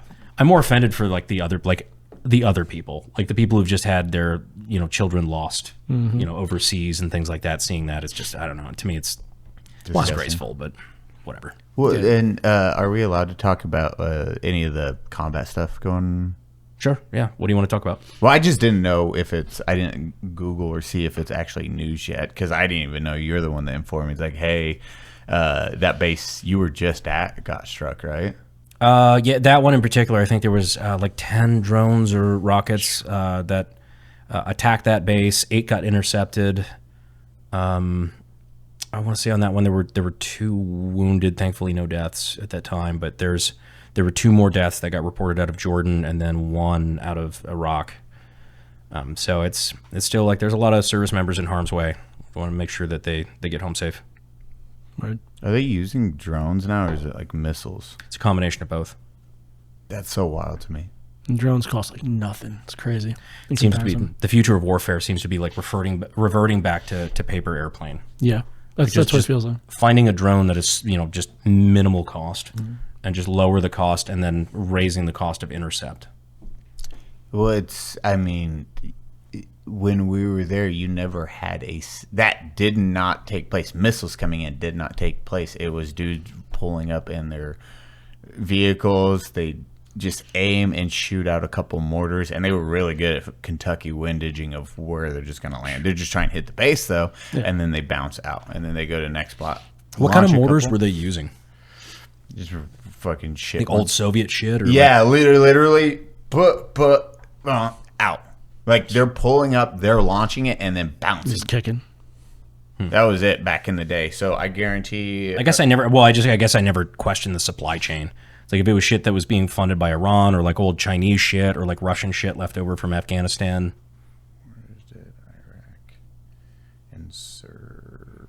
It's like there seemed to be no shortage of munitions for the locals to use back in GWOT, like old artillery shells for IEDs and things like that. So the Soviet era Iraqi military, 60, 81s, and 82 mortar tubes, and they just would pull up, launch a couple, and then bounce. And that was all we were used to. That's why even the idea of a missile coming in is Crazy. very foreign. Or drones, very foreign. Drones is nuts. When I was there in Jordan, especially so the 2 bases I went to was CASHAPP and JTC. Shouts out all the people that were out there. You guys were fucking awesome. Loved every minute of it. But they were showing me videos. They were like, "Oh yeah, I was there, and that's what you see the end of the corner there. I was there when I recorded this video." And it was like the first couple days of epic fury, where there was a lot of rockets being traded back and forth between the U.S., Iran, Israel, Iran, and over like specifically JTC, I think it was right in the middle of where rockets were getting intercepted, and they were just look up in the sky, and it was just a light show of missiles being fired and blown up right over their heads, which also leads to its own thing. Like you're trying to avoid the dodging shrapnel and fall in pieces. pretty much. Fuck. It's just wild to me. We took pictures inside the little bunkers, stuff like that they have, which are basically just like, I don't want to get too much into the construction, but it. Yeah, please break down. You have the plans, right? You can put them up Yeah. right here say- with weaknesses. It's a OPSEC 100. We asked them a lot too of like, what can we take pictures and video of, what can we not? Like we didn't want to, This put any of our guys at risk. 95% fortified. Well, it was just wild hearing the difference because none of that fucking existed. When you were like, it's a bunker, I was like, oh, it's the literal concrete half a square that you go under, and that's it. That's crazy. Okay, that's the one thing I wondered because it they don't want so much. No, and that's fine. Like, don't show them that. It's just how war changes, but doesn't really change. Or as you're saying, it starts The fundamentals. to regress. Yeah. It's nuts. Yeah, right now, like I think the biggest thing is going to be trying to figure out how we can reduce our cost of intercept. Like there's a few things that I've been talking to people about, but I think there's ways to do it effectively. But yeah, basically making us more financially efficient in intercepting these things, so we're not launching multi-million-dollar missiles. Like the 22 minigun. Do what? 22, so it just because they're pretty accurate now with the AI system, so that way it just tracks like a robotic AI one that could catch. I don't think it's got the distance you'd want. Interesting. Yeah, because like what we're this trying is sorry for drones. I would say this for not for like the big like Shaheeds and things like that. Because what they're trying to do is like bait us into using multi-million-dollar missiles. Of course. Which is like and anybody who studied things like the Soviet invasion of Afghanistan knows that like, okay, that's unsustainable. Like, because that's one of the reasons why they kicked ass is because they figured out the Stinger could take down, a very cheap manufactured missile can take down with a fairly untrained user could take down a multi-million-dollar helicopter. Which if you own a Stinger system that's inert and want me to buy it, I will, because it's the last piece from Metal Gear Solid. He would do that. I'm pretty sure I could find you one. I have one person, they thought they had one for me, and they were like, oh. I was like, no, it's not. He's like, I didn't get it. Eli will take that off your hands for you. He's a nice guy. He would do that for you. I'm like, please. No, it's just the different, just where combat has gone, and then this is the first time we fought an actual military vehicles in any helicopters, missiles. We haven't done that in 40 years. I don't think it's been that long. 6 weeks. Iraq, 20 years. We didn't have any of that. Trying to think of like, I'm trying to think of like a pre-GWOT, like, early like Highway of Death kind of shit like that. Oh yeah, like, so that's Hastings. It's still 35 years ago. Yeah, I guess it's kind of getting up there, huh? 35 years ago, we fought a traditional military.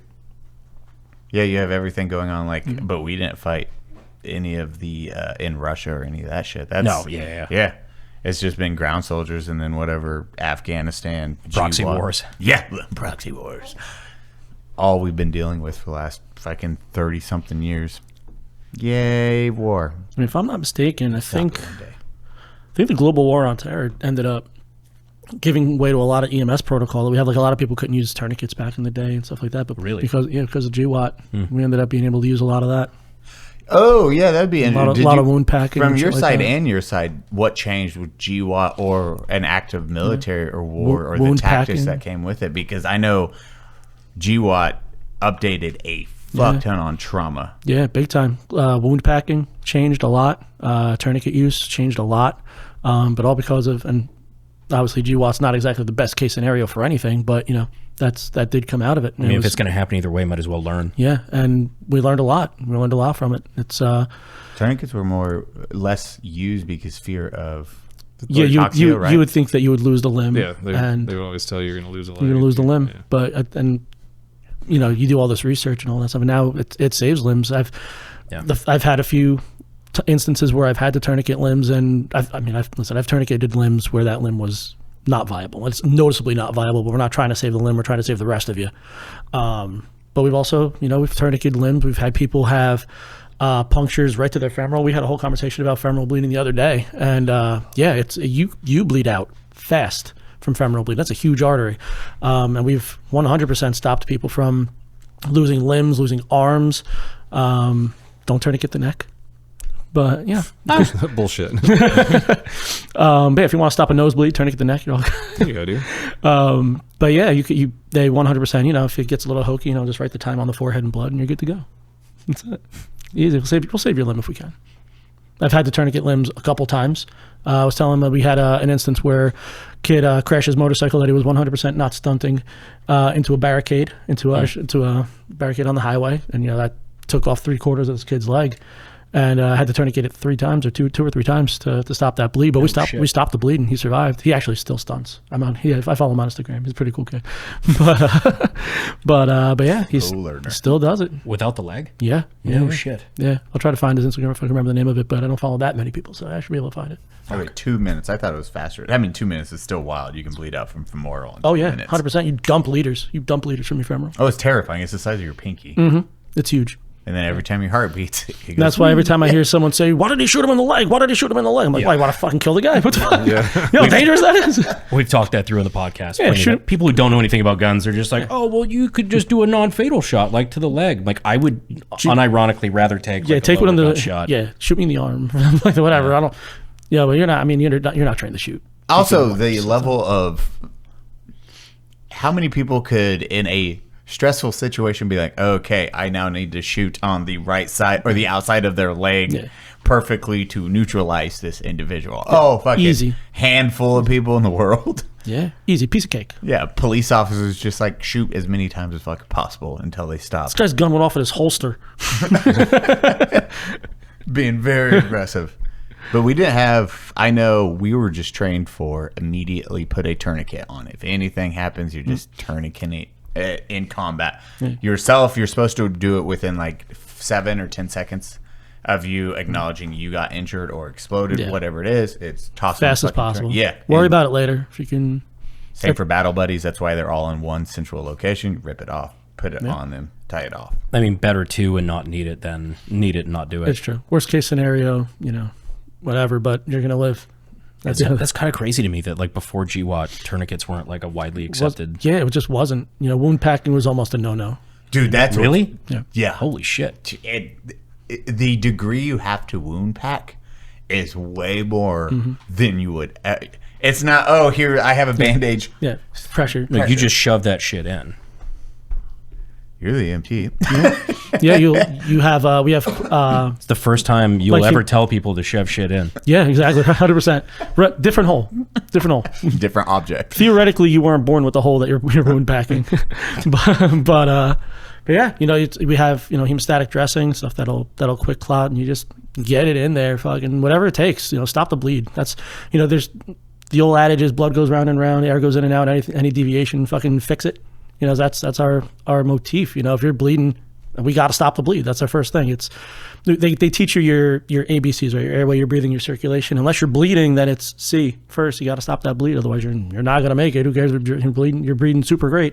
Got to stop that bleed. And that just wasn't a common thing before all of this. Well, all that wound packing. It was wild to see how much you're supposed to pack the wound, though. That's what always blew me away. I was like, oh, it's like a... Yeah, if you have a major rip, you're stuffing the entire... Your buddy's going to be screaming, or the individual you're packing that wound, it is not going to feel good for them. No. And you're going to be like, I'm killing this individual. Yeah. That's not the case. They'll thank you in 10 years. Yes, but it is a violent... Fucking just shove it in until you see no blood, period. I don't know if you guys hemostatic dressing, by the way, does not feel good on its own. I've gotten to see like people like Skinny Medic and stuff like that. Like they do the training courses and shit like that. And never got to do like an official course or whatever, but I've seen them do demonstrations and stuff like that, just showing like, just keep fucking packing that shit in, because they've got the dummies that they've got the little thing where they squirt blood out of. Absolutely. Like the training kits. I can give you a little slit on your finger and put hemostatic dressing on that, and it'll be the most ferocious fire pain you felt in a long time. This stuff, it burns. Some of these things burn. Yeah. And imagine, and imagine that, an inch deep in inside of you. Yeah, it's rough. Yay! It's my favorite thing. Trauma. Trauma. That was my biggest fear over there. Trauma's in EMT's wheelhouse. Like we're fine, you know, with our difficulty breathings and our diabetic emergencies and all that. But listen, trauma's our wheelhouse. We want to make sure there's only with medical calls. There's only so much that we can do to make a medical call better. You know, as non-medics, there's only so much that we can do. Trauma, we can fix you. We'll put you back together. You know, we'll do our best to get you back together. And then it's cold steel, hot lights, and diesel fuel. Let the people that are a little smarter than us unfuck you. But we'll get there. We'll get you there. Yeah. So with any of the police training, did anything change, or did you hear it's like, oh, this actually changed throughout time, as from vets coming in joining the police force? It was definitely we didn't have tourniquets until I was in for like a year. Until I was a cop for like a year. Really? And then it was actually like a couple of veterans came over who were EMTs that were doing part-time on the SWAT team. They made those guys full-time SWAT team guys, and they brought tourniquets. And like, here's how to use them. Like, no one even had tourniquets. And this was like 2012. We still didn't have them. Did they ever have to throw one on you just to kind of show you how to do it and like actually torque that thing down on you? Yeah, they just showed. Yeah, feels like showed dog you shit, how to do man. it. Tourniquets feel like crap. Yeah, always move their balls. Try not to get a nut in there. Yeah, I'm sure they appreciate that. They'll also thank That you was in the 10 biggest years. thing we they'll remembered. also thank you in 10 years. Yeah. Turn it until the bright red blood stops Yeah, going. that's it. It's literally the rule of thumb. You just go That's one, it. Just twist. 2, 3. If they're not screaming, you're not doing it enough. And so, I hate that too. Everything where you're like, I'm just killing him more, because it's like you twist it until they scream. You pack it until they scream. my arm, bro. Fuck your arms. The rest They're of you, I'm worried passing about. out. Your heart's doing this thing where it's beating. He's alive at least. Yeah. We had one of our buddies We have to got call you lefty. shot here, and he rough got spot. lucky because medic reached in and pinched his. But like, you're talking one of the most painful fucking places ever. He took just a lot of nerves. Yes, random AK round, just sniper hit him here. They had to reach in and fucking just Go. medic Use just it. fucking pinched with his finger. Didn't even try to pack it. He just clipped it and just held on, and he rode rode it? with He him rode to it? the hospital. Yep. Yeah, fucking man. gnarly. That's dude. dope. He lived. That's dope. Nice. Good for him. That's a good win. That's a big win. So, Yeah. Like, listen, when it takes you a while to clean up the floor of your ambulance, when you have to be like, you know, we're back in town, hold us out for decon, you don't call back in for like 2 hours. But that guy at the hospital, he made it. You know, if he's alive when we get him there, we did something right. Yeah. Oh, Cody, is your truck done yet? What, my F-250? Yeah. No. Jesus fuck. Wait, why is it not? How long ago was that? In 2 days, it'll be 7 months exactly. Wait, what the fuck? A dude pulled out in front of me. He didn't have any insurance, and I nailed him with my like brand new F-250. Well, you nailed him, but it was his fault. It's his fault. It was his fault. He just pulled Pulling directly your out in front of fucking me, lane. like, On the freeway, you know, when they divide and you're supposed to just stay in your lane. even if you're, you know, even if you missed your exit or something, just stay in there. Just come stay in back there. around. Well, he didn't. He said, "I go now." And right out in front of me, and just smushed his little CRV. But that was 7 months ago. So like, I'm pretty sure like cartel's already taken it and ripped it around the Mexico desert with a bunch of blow in the back or something. Like they're doing something. At with least it. somebody's having fun. Yeah, but it was a Shelby, so it took Shelby a lot of time to get the parts in. So That Coyote on the- 250. Actually, on the 23rd, coming up here in a couple days, it'll be exactly 7 months, and that's when all the parts come in. That's when the parts come in. That's when the parts come in, so they can start working on it. Yeah, it's pretty cool. Pretty neat. I can get parts real fast for my Ford Explorer. Yeah. I didn't realize it was that long ago already. Yeah, dude, 7 months. It was 2 days before Christmas. Oh my God! Merry Christmas, Jesus. Yeah, that was cool. That was cool. Yay. Well, shit. I know. Well, do you have any new? When's your next video coming up? Your The two- Oh, right. I need to make some videos. I know. I feel that. I feel that. Time Deep. for crime. When is it happening? Yeah. I've been slacking in the video department lately, so we'll get back on top of that. Crime is soon. fun. Crime is fun. Crime Jesus, is I'm fun, reading it. I'm reading it. You say time for Yeah, I crime? said time is For fun. crime. I like that. I for love crumb. time. Time for crumb. It's on his shirt. I'm just fucking stupid. Like, Well, Like fuck. Cody, stretch for a minute. You just pop that chest just. Yeah. What are your next videos that you're working on, or do you have? You got your long form, so you start a podcast, and then you have your other long form, which is more review, so- reaction based stuff. Yeah, so I do a smaller podcast where I just talk to creators, and we talk about the creator behind the creation. I have creators, I have makers, bunch of really cool people that we just. What is the difference between a creator and a maker? Oh, one creates and whatnot. So makers are people who do things like they make watches, they make jewelry, they make things like that. I had a guy I had Nathan Trafford from Trafford Watch Company. I bought actually a Trafford watch when my Facebook crossed the 1 million mark. I bought a Trafford watch, and I had. Never heard of him. Oh, so it's such a cool. It's a micro brand. They're super cool. They're on, like, if you guys ever watch like the Teddy Baldassare videos, if you guys do like Teddy Baldassare watch videos, he won a contest with them. That's how I found them. And just really cool little micro brand company that does a really nice job making nice watches. I just picked up one of their day trippers.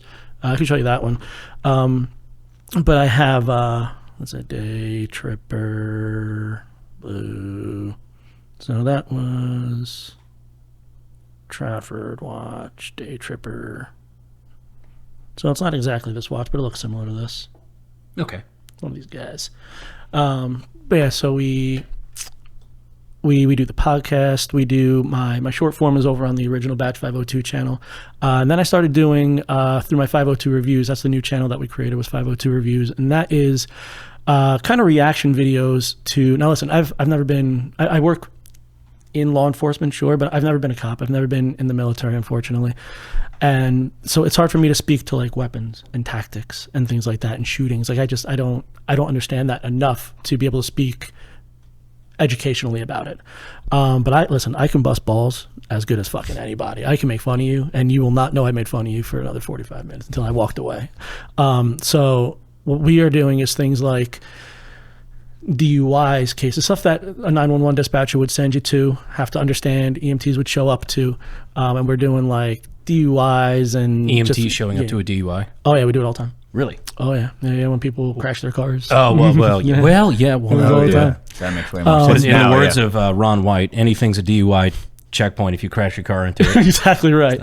I'll give you for instance, the first one that we just did was the Assistant Attorney General. She was out of Newport, Rhode Island. I said New Hampshire, yes, but Newport, Rhode Island. She's the Assistant Attorney General over there, and she's getting like trespassed from a place. She's had a couple too many drinks, and they're like, all right, this lady's got to go. She's getting jacked out of here. And it's like her friend, and the two guys, and obviously two guys are super fucking helpful.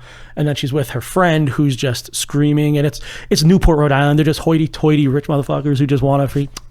So this is what she's an AG, so she knows what she's talking about. But she's talking about like, you need to shut your body cam off, all this stuff. And I'm like, well, first off, no, the fuck they don't. I mean, there's situations where they might ask you to, and it might be viable if it's like a super delicate situation. You can ask that, but it's still going to be the officer's What would a discretion. situation be that you would shut a body cam off?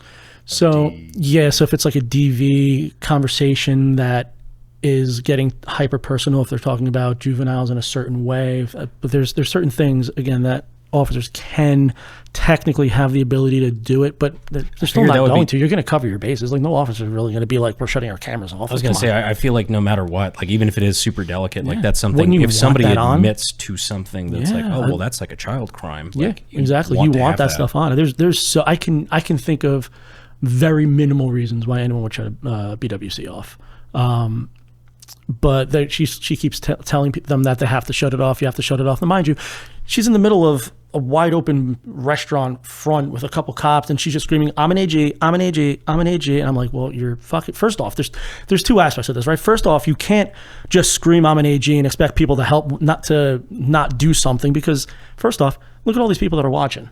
Right. So if you're like, I'm an AG, they're going to be like, oh, okay, well, we can't do anything. No, you're going to get fucking jammed up, because these cops are now going to be like, well, I can't not do anything now, because everybody around you is going to be like, well, they're letting her go because she's an attorney general. So you can't do that, like in public, you have no reasonable expectation of privacy. Correct. 100%. 100%. Now, the other half of it is, and I guarantee you, you're going to feel at least 5% this way. Cops do not love AGs, man. They don't love AGs. They don't love prosecutors.